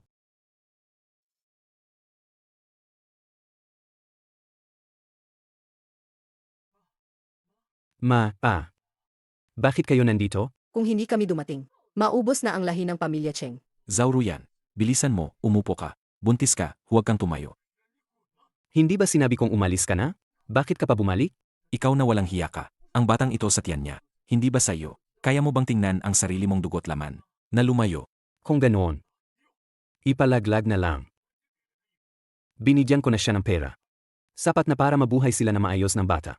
Paano nabuo ang batang ito? Anong ginawa niya? Alam na alam niya sa sarili niya. Tito, tita, kung nahihirapan si Kuya Kengsin, hayaan na lang natin. Ang bata, hindi ko ito ipalalaglag. Anuman ang mangyari, dugot laman pa rin iyan ni Kuya Asen. Alagaan ko siyang mabuti. Alagaan ko siyang mabuti. Zauruyan, huwag kang magmadali. Nandito kami para tulungan ka. Ang kasal ninyo ni Chen Qingyu, naging gulo na. Nahiya na tayo sa mga kamag-anak. Wala na tayong mukhang maiharap. Gayong bantis si Zauruyan, bakit hindi na lang kayo magpakasal? Hindi ba? Kung magkakaroon pa ng issue sa anak sa labas, saan pa namin ilalagay ang mukha namin ng nanay mo? Saan pa kami hahara? Nananaginip siya. Hinding-hindi ko siya papakasalan sa buhay na to. Gusto mo ba akong patayin sa galit? Sa kasal, inahiya mo kami ng nanay mo. Ngayon, pati sarili mong anak, ayaw mo na. Ano ba talaga ang gusto mong mangyari? Susiyin ko sa Chen Qingyu. Sa buhay na to, siya lang ang papakasalan ko. Napakagulo mo.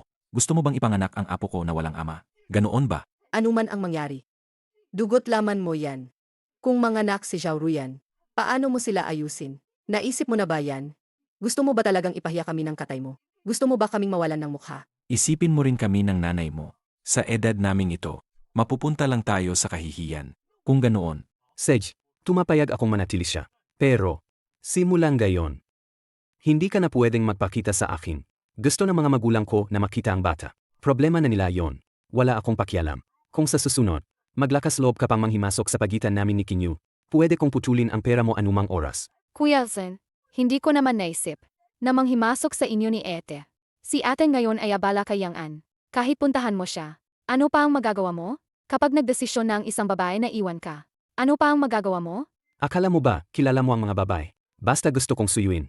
At magpakumbaba. May babae pa bang hindi masusuyo? Si Kinyu din.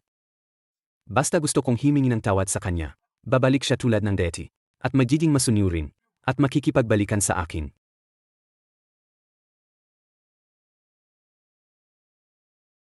Kinyu, Sabihin mo sa assistant ko kung may kailangan ka.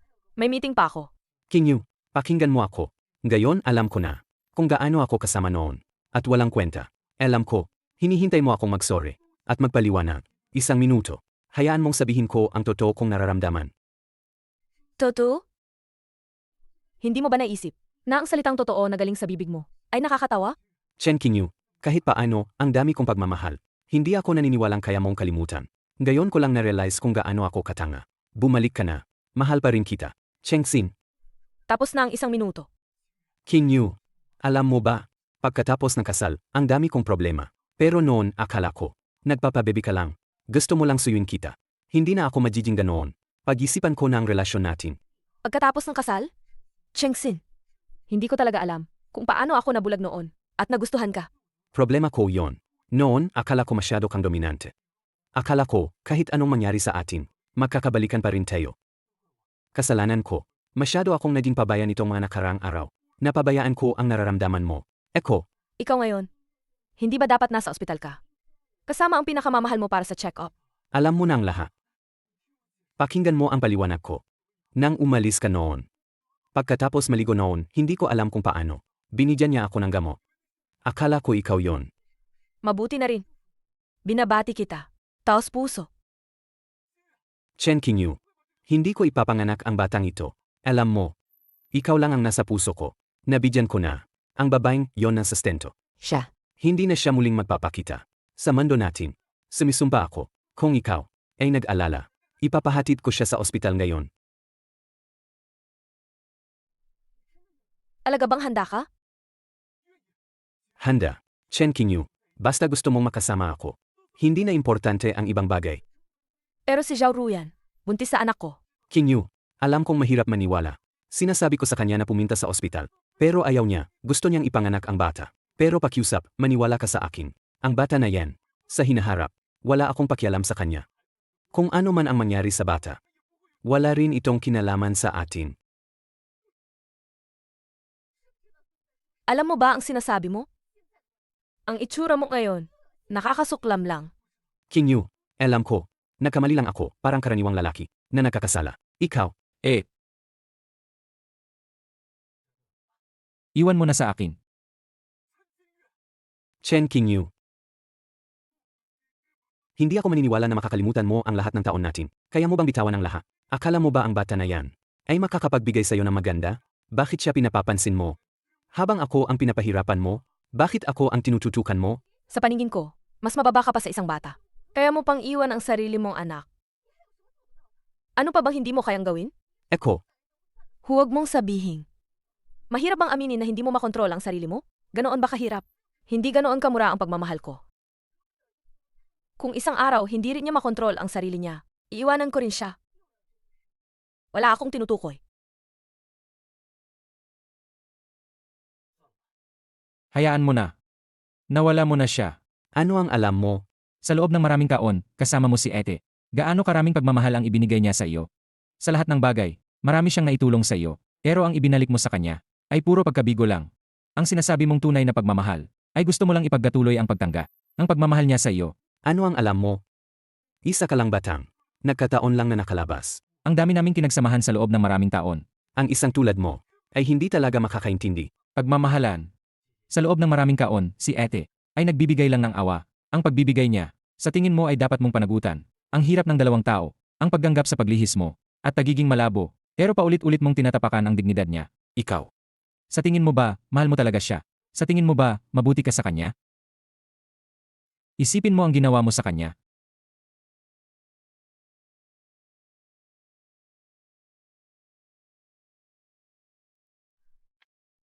Bumalik ka na.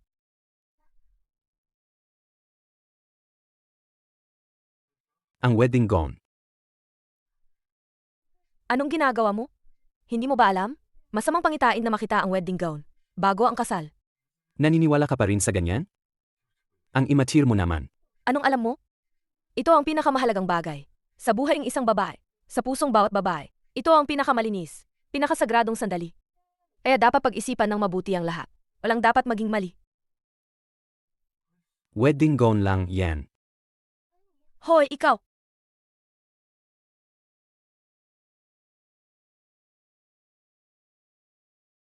Huwag ka nang manggulo. Ang ate mo, naghirap ng maraming kaon. Dapat na siyang makawala sa tulad mong lalaking bayaran.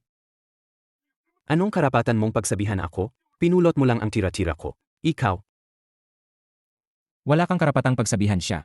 Lalong wala kang karapatang sabihin yan sa harap ko. Sa tingin mo ba, mahal ka talaga niya? Huwag kang mangara. Sa puso niya, ako ang mahal niya. Sa loob na maraming taon, basta yumuko ako at himingi ng tawad. Kailan ba niya ako hindi pinatawad? Kapag kami ay nagkabalikan, malalaman mo lang na ginamit ka lang. Mahal ko siya. Iyon ang problema ko. Kung mahal niya ako o hindi. Wala akong pakialam. Sayang. Hindi mo kailanman maiintindihan ang ganitong bagay. Xiaoan. Huwag mo nang sayangin ang oras mo sa kanya. Sig, huwag ka nang manggulo pa. Hayaan mo siyang mamuhay ng masaya mula ngayon. Di ba?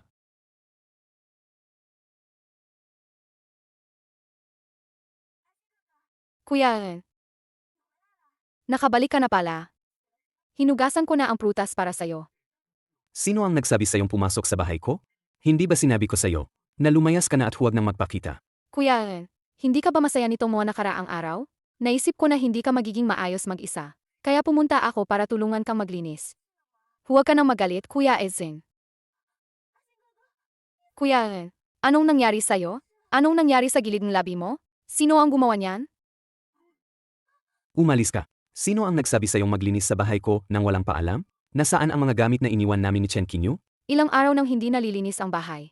Medyo magulo na. Kaya tumawag akong tagalinis. Para ayusin ang lahat. At sabi pa ni Mama, tapos na ang nakaraan. Ang mga walang kwentang bagay na yan, dapat nang itago. Para hindi ka na malungkot. Tinatanong ko kung nasaan ang mga gamit.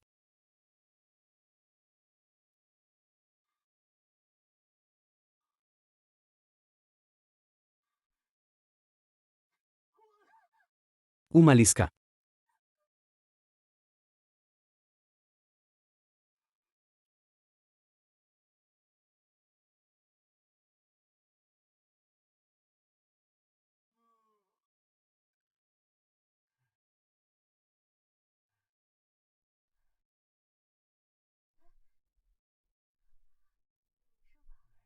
Ayos ka lang ba? Ayos lang, ayos lang. May nakalimutan ka ba? Ano naman ang makakalimutan ko? Sila lang ang masyadong nagpakasaya.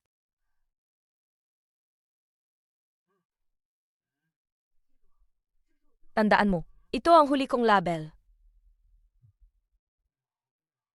Baliw.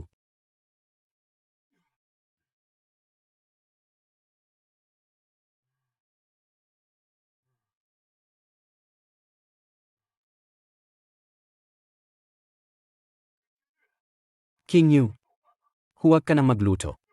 Lalong lumala ang sakit ng nanay mo.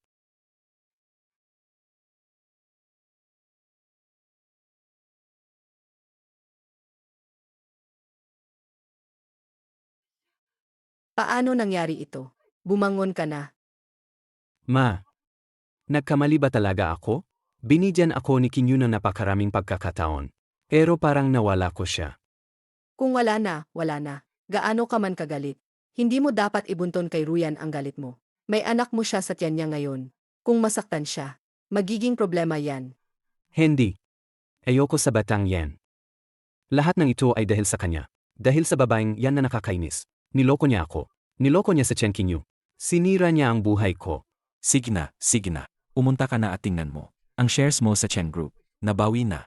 Kung magpapatuloy ka pa rin ng ganyan, ano ang kakainin at inumin mo sa hinahara? Te. Ako ang kusang nagbigay sa kanya. May utang ako sa kanya. Hindi ko mababayaran sa buong buhay ko. Tay. Nay. Pinapunta ko kayo rito para huminging payo sa inyo. Alam namin, hindi mo sila kayang labanan mag-isa. Pagkasagot ng tawang, agad kaming pumunta rito. Zhao Ruyan, ngayon na hindi pa ipinapanganak ang bata. Sumusunod sila sa iyo sa pamilya Cheng. Samantalahin mo ang oras na ito at humingi ka sa kanila. Ngayon na hindi pa ipinapanganak ang bata. Kung palalampasin mo ito, wala nang pagkakataon. Ngayon, lahat ng stocks na yan. Binili na lahat niyang na yan. Hawak niya ang perang yon. Hindi ko talaga magalaw. Sinasabi ko sa'yo, ang mga magulang niya ay edukado, mahilig sa reputasyon. Ikaw, mag-eskandalo ka sa kanila habang buntis ka. Sila, siguradong kakampi sa'yo. Ang kasal ng kapatid mo, naghihintay pa rin na magdala ka ng pera. Ang shares ni Chengxin, lahat ay naibalik na. Masama rin ang loob niya ngayon. Ang pera ay baka kailangan pang maghintay. Natatakot ako na lumaki ang gulo at hindi na makontrol. Naibalik na? Naku, inosenteng bata. Hindi niya yan ibinalik. Sinasadya niyang magpakita ng kahinaan kay Chen Qingyu. Magkasabwat naman talaga sila. Kanino man mapunta, sa kanila pa rin yan. Pero si Chen Qingyu, ngayon ay sobrang init ng relasyon niya. Sa lalaking bayaran na yon, kahit papuntahan sila ni Chengxin. Imposible yan, di ba? Bukod pa rito. Sa tiyan ko, may dugot laman pa akong Kuya Chengxin. Naku, inosenteng bata ko. Dapat samantalahin mo ang paghihiwalay nila ni Chen Qingyu. Kumilos ka na. Kumilos na Kumilos tayo. ka na. Gumawa ng eksena. Sa ganitong paraan, may lilipat ang atensyon niya sa'yo. Mababawi mo rin ang pera mo. Magiging okay na rin ang usapan ninyo. Tama yan. Pagkapanganak na ng bata, hindi na magiging mahalaga ang babae. Sundin mo ang payo namin. Hindi naman namin kayo papahamak, di ba? Pagdating sa pagkumilos, pwede naman yan. Sa mga magulang ni Chengxin, mas madali pa. Yung dalawang matatandang yan, wala naman silang alam. Pwede kong gamitin ang pagbubuntis ko para mag-iskandalo sa kanila. Hindi tayo pwedeng mahabag sa mga katulad nila. Buntis ka na, hindi naman pwedeng ikaw lang ang mag-iisa. Magbubuntis at mag-aalaga. Unahan na natin sila. Kahit paano, mabawi muna natin ang pera. Magaling. Akala ko ba may magandang kasal na para sa bata? Ang totoo, kayong mag-anak. Nagkakalkula lang pala. Sa pera namin. Ruyan, ang husay mo namang mag-arte. Kaya pala hindi ka pinapansin ni Chengxin. Napakalupit ng puso mo. Nanay, Huwag mo akong tawaging biyenan. Mabuti na lang at hindi ka pinili ni Chengxin. Kung hindi, kung ang isang linta na tulad mo ay makapagpakasal sa aming pamilya, magkakaroon pa ba kami ng kapayapaan? Umalis ka. Umalis ka ngayon din. biyenan, pakinggan niyo po ang paliwanag ko. Totoo po ang pagmamahal ko kay Kuya Sin. Nakita niyo naman po, para kay Kuya Sin, handa akong gawin ang lahat. Kahit na ganoon, hindi mo kailangang pumunta sa bahay para manloko. Tungkol sa bata, sandin mo si Chengxin. Ipa-abort mo. Hindi po pwede. Tito, tita, basta magkasama kami ni Kuya Sin. Kahit ano pa ang ipagawa niya, gagawin ko. Nanaginip ka. Kahit mamatay pa ako, hindi ko hahayaang ang isang mapagsamantalang babae na tulad mo ay makapagpakasal sa anak ko. Alimutan mo na yan. Anong sabi mo? Naku, hipag. Hindi naman ganyan kasama ang mga salita mo. Nanganak ka rin naman. Ang mga babae kasi, ang panganganak ay parang pagtawid sa pintuan ng kamatayan. Ang aming si Ruyan, para lang bigyan kayo ng tagapagmana. Gaano karaming hirap ang dinanas niya? Ano ang masama kung humingi ng kaunting bayad? Dahil lang may laman ang tiyan niya. Naglakas loob na siyang manakot sa amin. Pananakot ba yan? Ang anak ko, bibigyan kayo ng anak na lalaki. Ang anak ay sa pamilya ninyong Cheng. Hindi ba karapatan lang na humingi ng pera? Kayo, noong kasal, dapat pinatalsik na kayo. Inagsisisihan kung hindi ko pinakasalan si King Yu kay Chengxin. Ni isang kuko sa paa ni King Yu. Hindi ka man lang makapantay. Ikaw. Naglakas loob kang saktan ako. Si Ken Qingyu, yang pakita na yan. Sa harap ni Atsin. Ang taas ng tingin sa sarili. Ang pagmamahal na binigay niya, paano yan makukumpara sa akin? Kita, okay lang kung hindi mo ako gusto. Pero huwag mo nang banggitin. Yang pakita na Ken Qingyu na yan sa harap ko. Siya ang nanay ni Chengxin. Naglakas loob ka pang saktan siya. Ikaw, wala ka na bang respeto sa matatanda? Umalis ka. Lumayas ka sa bahay namin. Sino mang humadlang sa akin at kay Kuya Atsin? Sino ang mamamatay? Tito, tita. Ang nangyari ngayon, pesensya na po. Kapag kinasal na kami ni Kuya Chengxin, Ako mismo ang luluhod para huminging tawad sa inyong dalawa. Umalis na muna tayo.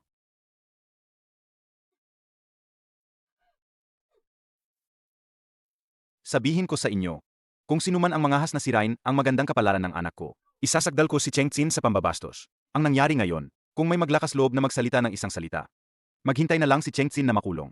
Ikaw. Anong kasalanan ba ang nagawa ko? Gawin niyo ito ayon sa pamamaraang ito. Sabihin niyo sa kanila na seryosohin. 8 King Yue. Ikaw at si Boss Yang ay magpapakasal na. Sa totoo lang, mas magaling siya kaysa kay Boss Keng. Sabi ng mga tao sa assistant department, puro ikaw lang ang nakikita ni Boss Yang, yung may mga bituin sa mata. Hindi naman siguro ganoon ka-exaggerated. Totoo po, 8 King Yue. Si Boss Yang ay gwapo at may kakayahan, at ikaw lang ang mahal niya. Nitong mga nakaraang araw, inutusan niya kami na maghandang almusal para sa iyo, magpadalang bulaklak at kung ano-ano pa. Sobrang detalyado. Bilang babae, nainggit ako sa iyo. Kailan mo siya balak pakasalan? Sa totoo lang, hindi ko pa siya balak pakasalan. Malaki ang agwat ng edad namin ni Xiaoan. Siguro dahil lang sa bago pa, o baka dahil sa pasasalamat. Pero pagdating sa pag-ibig, sino ang makakapagsabi kung magtatagal? Nag-aalala ako para sa kanya. Paano mo naman ikukumpara si Keng Xing sa isang tulad ni Boss Yang? Noong nag-aral siya sa ibang bansa noong nakaraang taon, lahat ng tao sa aming administrative department ay nainis na sa kanya sa dami ng tanong niya. Hindi naman siguro ganoon kalala. Talaga. Hindi ito kalabisan. Sa mga records, halos lahat ng nakakausap mo ay nandoon. Mahal ka niya sa loob ng maraming taon. Kung hindi mo siya papakasalan, hindi ba siya malulungkot?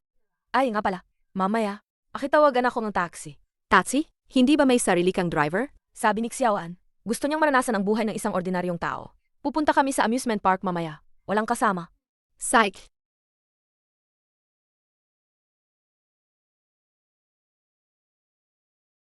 Okay na. Akasakay lang. Huwag kang magmadali padating na ako. Naayos ko na lahat ngayon. Siguradong may malaking sorpresa ako para sa'yo. Saj, matagal na rin akong hindi nakakapunta doon. Tama.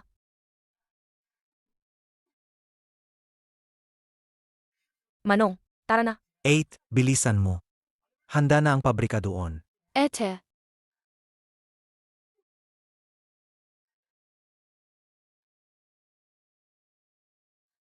FaceTime call, Yang An. Yang An,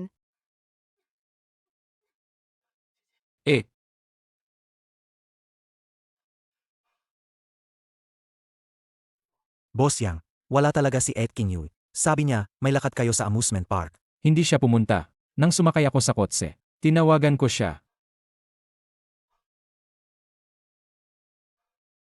Ipaalam sa lahat. Hanapin agad ang pabrika. Kahit baliktarin pa ang buong syudad, kailangan nating mahanap si King Yu. Zhao Ruyan. Ete. Gising ka na? Ate, inimbita kitang ganito. Hindi ka naman siguro magagalit sa akin, di ba? Anong gagawin mo? Ete, alam mo naman, di ba? Gusto ko lang na si Kuya Ezen. Ako lang ang mahalin. Problema niyo yan. Bakit niyo ako dinadamay? Talaga? Pero ikaw lang ang nasa isip niya. Kahit anong gawin ko, kahit anong mangyari, ang nasa isip niya ay huminging tawad sa'yo. Magmakaawa para sa kapatawaran mo. At makipagbalikan sa'yo. Kung magkabalikan kayo, paano naman ako? Tutal, may anak pa ako sa kanya. Hindi naman pwedeng ipanganak ang anak ko. Na walang ama, di ba? Ete, ano bang meron ka? Na nakakaakit kay Keng Ouyang? Ang pagmamahal na ibinigay ko sa kanya, hinding-hindi mo mapapantayan. Tapos na kami ni Cheng Xin. Kung mahal mo siya, puntahan mo siya. Anong kinalaman ko dyan? Kung tapos na kayo, bakit ka pa niya ginugulo? Paano ko malalaman? Hindi mo ba siya sinasadya? Ete, gusto ko lang siguraduhin na si Kuya Ezen ay ako lang ang mamahalin. Ete, sabing lahat ikaw ang reynang negosyo. Kalmado ang ugali. Pero, natatakot ka rin sa kamatayan, di ba? Ang inosente mo naman. Akala mo ba kung wala ako? Mamahalin ka ni Cheng Xin? Inaamin ko. Kamukha mo ako noong 18 ako. Pero, hinding-hindi ka magiging pangalawang ako. Kung mamatay ako, hindi ka rin palampasin ni Chengxin. Manahimik ka. Kung wala ka, gagawin ko ang lahat ng paraan para ako lang ang mahalin ni Kuya Asin. Pinaghirapan niya ang maraming taon para dalhin ang Chen Group sa tagumpay na ito. Tutulungan ko siyang bawiin ito. Magpapasalamat lang siya sa akin. Bakit ka pa nakikipagtalo sa kanya? Grabe ang ginawa niya sa'yo. Sinira pa niya ang relasyon niyo ng kuya. Masyado pa siyang pinapalampas kung patayin lang. Bitawan niyo ako. Anong gagawin niyo? Kung papatayin niyo ako, mananagot din kayo sa batas. Matagal ko nang naayos ang flight. Ngayon, kung patayin kita, ako at si Kuya Asin ay aalis agad sa kaing eroplano. Tatakas kami sa ibang bansa. Kahit pa matunton ako. Wala na kayong magagawa. Ang galing niyo talagang magplano. Salamat sa papuri, Ete.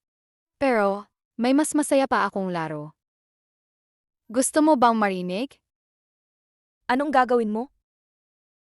Siyempre, magsaya. Ang etko, malaki ang ginastos sa gamot na to. Ang dami pang natira. Sayang kung hindi gagamitin. Bakit ka pa nakatunganga? Say. Ipainom niyo sa kanya.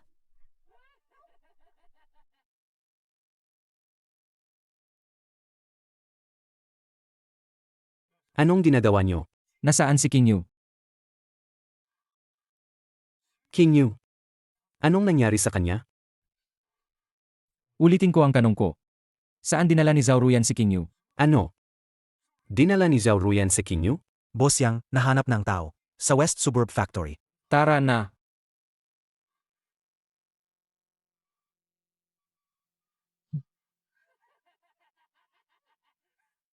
Kuya Asin at Yang An.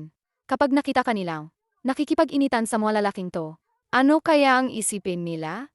Mga pre. Ito ang sikat na Queen of Business. Kainin din natin siya ngayon. Zhao Ruyan, anong gusto mong gawin? Kuya Asin, huwag kang magalit ha? Para sa'yo, kaya kong gawin ang lahat. Anong ginagawa mo? Zhao Ruyan, kung galawin mo sa King Yu, hinding-hindi kita patatawarin habang buhay. Kuya Asin. Bakit? Bakit si ate lang ang nakikita mo? Mas mahal naman kita. Bakit? Hindi mo man lang ako may sama sa puso mo?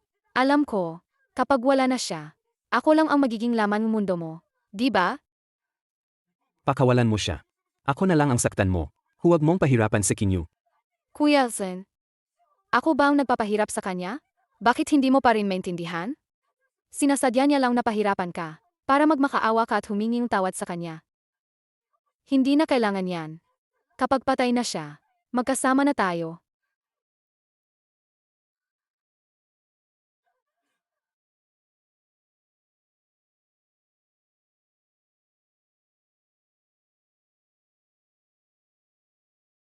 Ayos ka lang ba?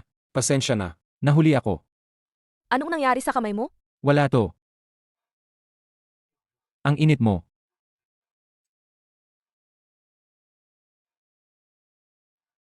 Walang makakatakas. Lahat ng kasangkot sa gabing ito, pagsisisihan nila ang lahat. Sage, Boss Yang. King Yu, Kuya Atsin, palagi mo naman akong pinapaboran. Bakit? Bakit dahil lang sa isang kasal? Hindi mo na ako mahal? tiningnan kita bilang kapatid. Pero hindi ko inakala na pinaplano mo na pala ako. Pinaplano si King Yu. Kuya Atsin, huwag mo akong iwan. Gagawin ko ang lahat. Kuya Atsin, alam mo ba? Si ate at yung yang na yon, nakatulog na sila. Bakit mo pa rin sila hinahanap? Malit na Kitty. Sinabi ko na sa'yo na, huwag ka nang makialam sa akin at kay King Yu, sa mga bagay-bagay. Sa tingin ko, anuman ang kanyang hitsura. Mas mabuti siya ng 100 bises, kaysa sa isang taong may masamang puso na tulad mo. Kung may mangyari kay King Yu, pababayaran ko sa'yo ang buhay mo. Kuya Atsin, ginawa ko ang lahat para sa'yo. Gusto kitang tulungan na mabawi ang grupo. Gusto kong palitan si ate at mahalin ka ng mas mabuti. Hinding-hindi mo siya mapapantayan habang buhay.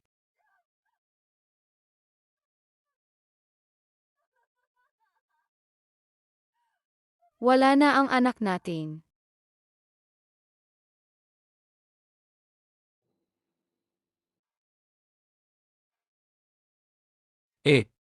Sandali. Dadalhin kita agad sa ospital. Bakit ang init? Bata. Ang init ko. Ang init talaga. Boss Yang. Naaresto na ang lahat ng tao. Zhao Ruyan.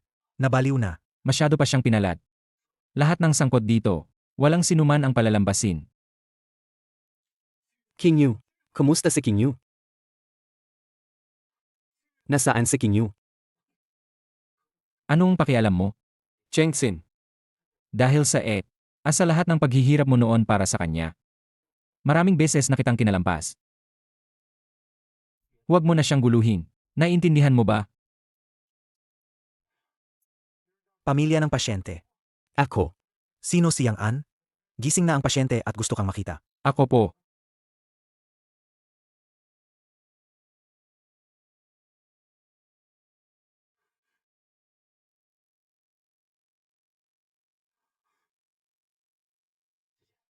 Kumusta ang pakiramdam mo? Ano nang ibig mong sabihin? Doktor, ang lason sa katawan ni ate ay hindi pa nalilinis. Hindi ba nilinis nyo na yan sa kanya? Hindi yan kasalanan ng ospital. Nalinis na.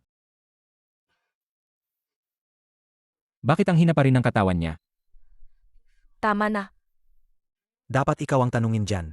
Ikaw na batang lalaki. Ang lakas mo pa rin.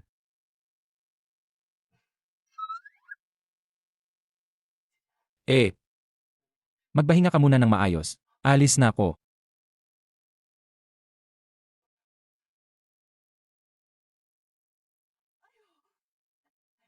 Wala akong nakita. Ma, hindi ba sinabi ko nang huwag kang pumunta? Ikaw naman. Ano nang nangyari? Sinisi mo pa ako. Ikaw na bata ka. King Yu, ilang araw pa lang kayong magkasama. Mga kabataan talaga. Puro padalos-dalos. Ako, Hindi mo na kailangang magpaliwanag. Ngayon, dahil pareho kayong may oras, pag-usapan na natin ang kasal ninyo. kasal. Ma, hindi ba dapat hintayin mo na mag-propose ako kay Kinyu bago mo sabihin yan? Bakit naman biglaan ang pagmamadali sa kasal? Saka, 22 pa lang ako. Anong minamadali? Anong problema sa 22? Alam mo ba, ang mga anak ng pinsan mo, naglalaro na sa sahig, dito sa baryo. Kung 22 ka na at wala kang jowa, mag-isa ka na lang habang buhay. Ito ba ang baryo natin? Kahit hindi. Ikaw na laging pabaya. Hindi mo ba iniisip si Chen Qingyu? Anak. Kapag kinasal na kayo, magiging panatag na si Chen Qingyu. Saka, Chen Qingyu, kapag ang babae ay lampas 30 na, ang panganganak, delikado, di ba? Tita. Sa totoo lang, Habang bata pa kami ng tatay niya, matutulungan namin kayong mag-alaga ng bata. Ito ay isang seremonya lang, maaga o huli, pareho lang, di ba? Sa bagay na ito, makinig ka sa akin. Kapag gumaling na ang katawan mo, tawagin mo rin ang mga magulang mo. Pag-usapan natin ng maayos. Chen Qingyu, ayos ka na ba? tita. Hinahanap niyo ako? May kailangan kayo? Qingyu, kung hindi ka abala, puntahan mo si Chengxin. Siya ngayon, simula na magkaroon kayo ng problema ni Chengxin. Lasing siya sa bahay, o kaya'y nakahiga lang sa sofa, umiyak, hindi kumakain o umiinom. Alam mo, siya lang ang anak namin ng tita mo. Kung may mangyari sa kanya, kami. Asensya na po dito. Hiwalay na po kami ni Chengxin. Ngayon, gusto ko lang ayusin ang buhay ko. Ayoko nang guluhin niya ako. At ayoko na rin siyang guluhin. bakit ang tigas ang puso mo ngayon? Kung hindi ka lang umatras sa kasal, hindi sana kami umabot sa ganito. Hindi rin sana kawawa si Chengxin ngayon. Ang mga ginawa ni Chengxin, nakita niyo po lahat. Binigyan ko siya ng pagkakataon. Pero paulit-ulit niyang yurakan ang dignidad ko. Dapat ba akong magtiis sa kanya? Chen Qingyu, hindi yan ang ibig kong sabihin. Gusto ko lang nakausapin mo ulit si... Babae ka rin naman. Kung sa harap mo mismo, naging malamig at walang pakialam sa'yo ang asawa mo. At nakikipaglandian sa ibang babae. At sa mismong araw pa ng kasal ninyo, nakipagtalik sa ibang babae. Mapapatawad mo ba siya? Chen Qingyu, kahit paano, kayo ni Chengxin ay matagal na magkasama. Ang tagal na. Ang kumpanya ay umabot sa ganito ngayon. Kahit wala siyang ambag, may pagsisikap naman siya. Alaga bang kaya mong tiisin na makita siyang masira? Asensya na po. Hindi ko po kayo matutulungan dyan. May gagawin pa po ako. Mauna na po ako. Chen Qingyu, Ano po ba ang ginagawa ninyo? Chen Qingyu, alam kong, may nagawa si Chengsin na masama sa'yo. Kami ng kito niya ang may kasalanan. Dahil hindi namin siya napalaki ng maayos. Nagmamakaawa ako sa'yo. Awaan mo naman ako sa edad kong ito. Hindi ko kayang hayaang masira si Chengsin. Chen Qingyu, Kami ng kita mo, nandito. Wala kaming ibang ibig sabihin. Gusto lang namin nakausapin mo si Chengsin. Pag-usapan nyo ang lahat ng problema nyo. Para matapos na ang lahat, di ba? Kami ng kita mo. Gusto namin na kayong dalawa ay magkasama. Impossible. Matagal na kaming magkakilala niyang Ann. Lagi niya akong iniisip. Mahal niya ako. Dati akala ko bata lang siya. Nagpapapansin lang. Pero sa mga nakaraang araw na kasama ko siya, naramdaman ko ang kapayapaan at kaligayahan na hindi ko pa naranasan. Sa tingin ko, ito ang tunay na pag-ibig. Si Chengsin. Siya ay isang napakahalagang tao sa buhay ko. At isang alaala na hindi ko malilimutan. Binabati ko siya. Sana magkaroon siya ng bagong buhay. May gagawin pa ako. Mauna na ako.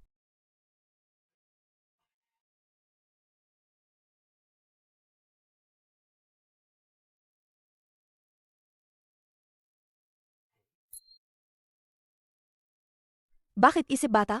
Bakit mo ako pinapunta dito? Espesyal na inihanda ko yan para sa'yo. Ta.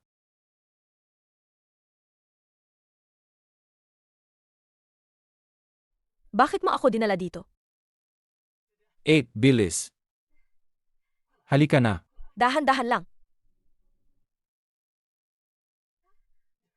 Ate, sasamahan na kita palagi. Sasamahan kita.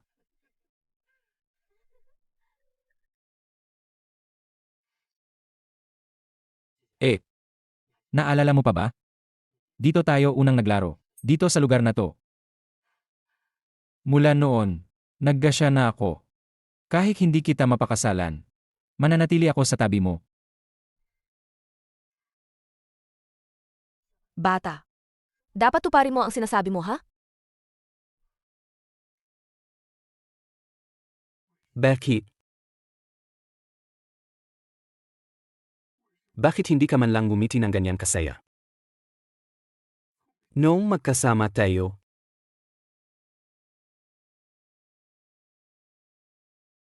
Ano? Hindi na kayo magkapakasal? Nga. Kamakailan lang. Hindi pa humuhupa ang ingay. Sa ginawa nating gulo sa kasal. Hindi ka ba natatakot sa mga chismis? Ang gusto ko ay makasama ka. Wala akong kakialam sa sasabihin nila. Hayaan mo silang magsalita kung gusto nila. Baka hindi mo pa siya makalimutan. Ano bang pinagsasabi mo? Pareho tayong kilalang tao. Lalo na ikaw. Sa laki ng pangalan mo sa Wall Street. Kaya ka nga kinainggitan. Paano kung masira ang reputasyon mo dahil dito? Di magiging salarin pa ako, ate. Sige. Ikaw ang masusunod. Nga pala. Huwag ka nang bumili ng tanghalian bukas. Hindi ba masara? Kung ganun, magkapalit ako ng bibilhan. Huwag na. Gusto kong ikaw mismo ang magluto para sa akin. Patayin mo na lang ako. Ganoon lang? Kung hindi mo madala bukas, huwag mo na akong sunduin.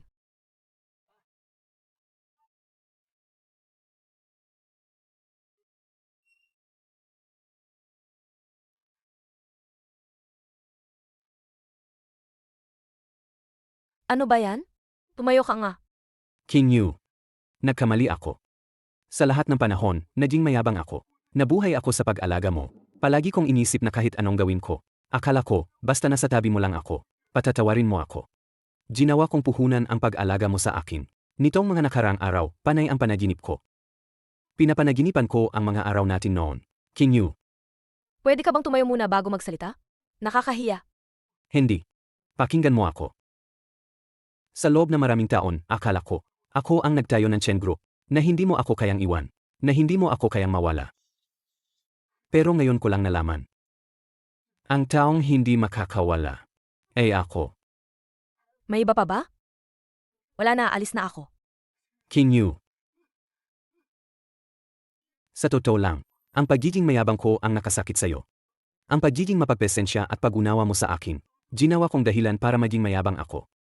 King Yu, alam ko na talaga ang pagkakamali ko. Hindi ko dapat nilampasan ang mga limitasyon. Hindi ko dapat niloko ka. Habang tayo pa. Akala ko magpopropose siya. Grabe naman yang lalaking yan. Nagloloko pa pala. Hindi mo dapat patawarin ang ganyang lalaki. Kapag binigyan mo pa siya ng pagkakataon, mas lalo mo lang siyang pinapalaya. Oh, Narinig niyo ba lahat? Ang nawalang pag-ibig. Parang buhangin na dumulas sa kamay. Sa tingin mo, may babalik pa ba ang pag-ibig na yan? Pero dapat ka talagang humingi ng tawad. Pero hindi lang ako. Ang kailangan mong hingan ng tawad. Noong tayo pa, mas pinili mo si Zhao Ruyan. Hindi mo pinansin ang mga pagkakataong ibinigay ko sa'yo. Nang maghiwalay tayo, si Zhao Ruyan ang nagbigay sa'yo ang lahat ng pagmamahal. Kahit pa, handa siyang gumawa. Ang masama para sa'yo. Kahit minsan ba, tiningnan mo siya? Kahit gaano pa karami ang ginawa niya, hindi siya ikaw. Pero mahal ka rin niya. Alam mo naman, ang naramdaman namin ni Zhao Ruyan para sa'yo. Pero lagi mo lang kaming binabaliwala. Masaya ka lang na may nagmamahal sa'yo. Ang mahal mo ay ang sarili mo lang. Chen Qingyu, pakiusap, patawarin mo ako. Bigyan mo pa ako ng isa pang pagkakataon.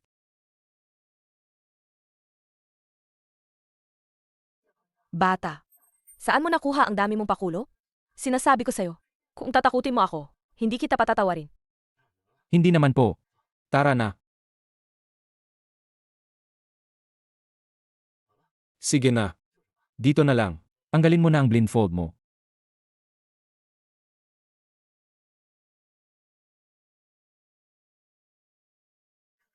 Ano ba yan? Ang dami mong pakulo.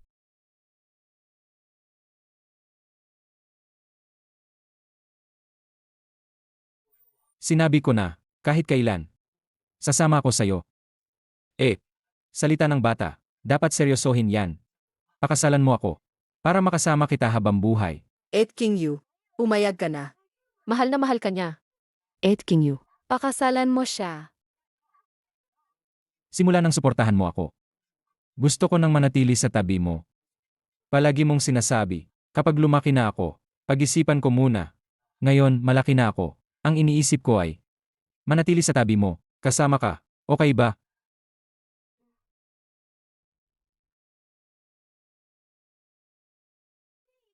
Kiss. Kiss.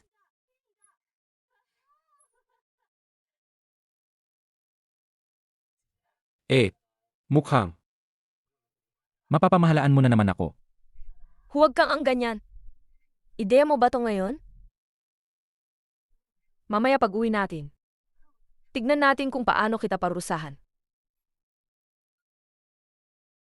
Lahat tayo magkakalasing ngayon. Lahat ng gastos. Ako ang bahala. Cheers!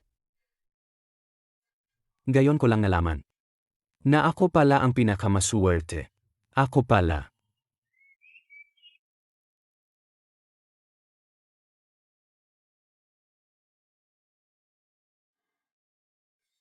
Ako ang nawalan sa iyo.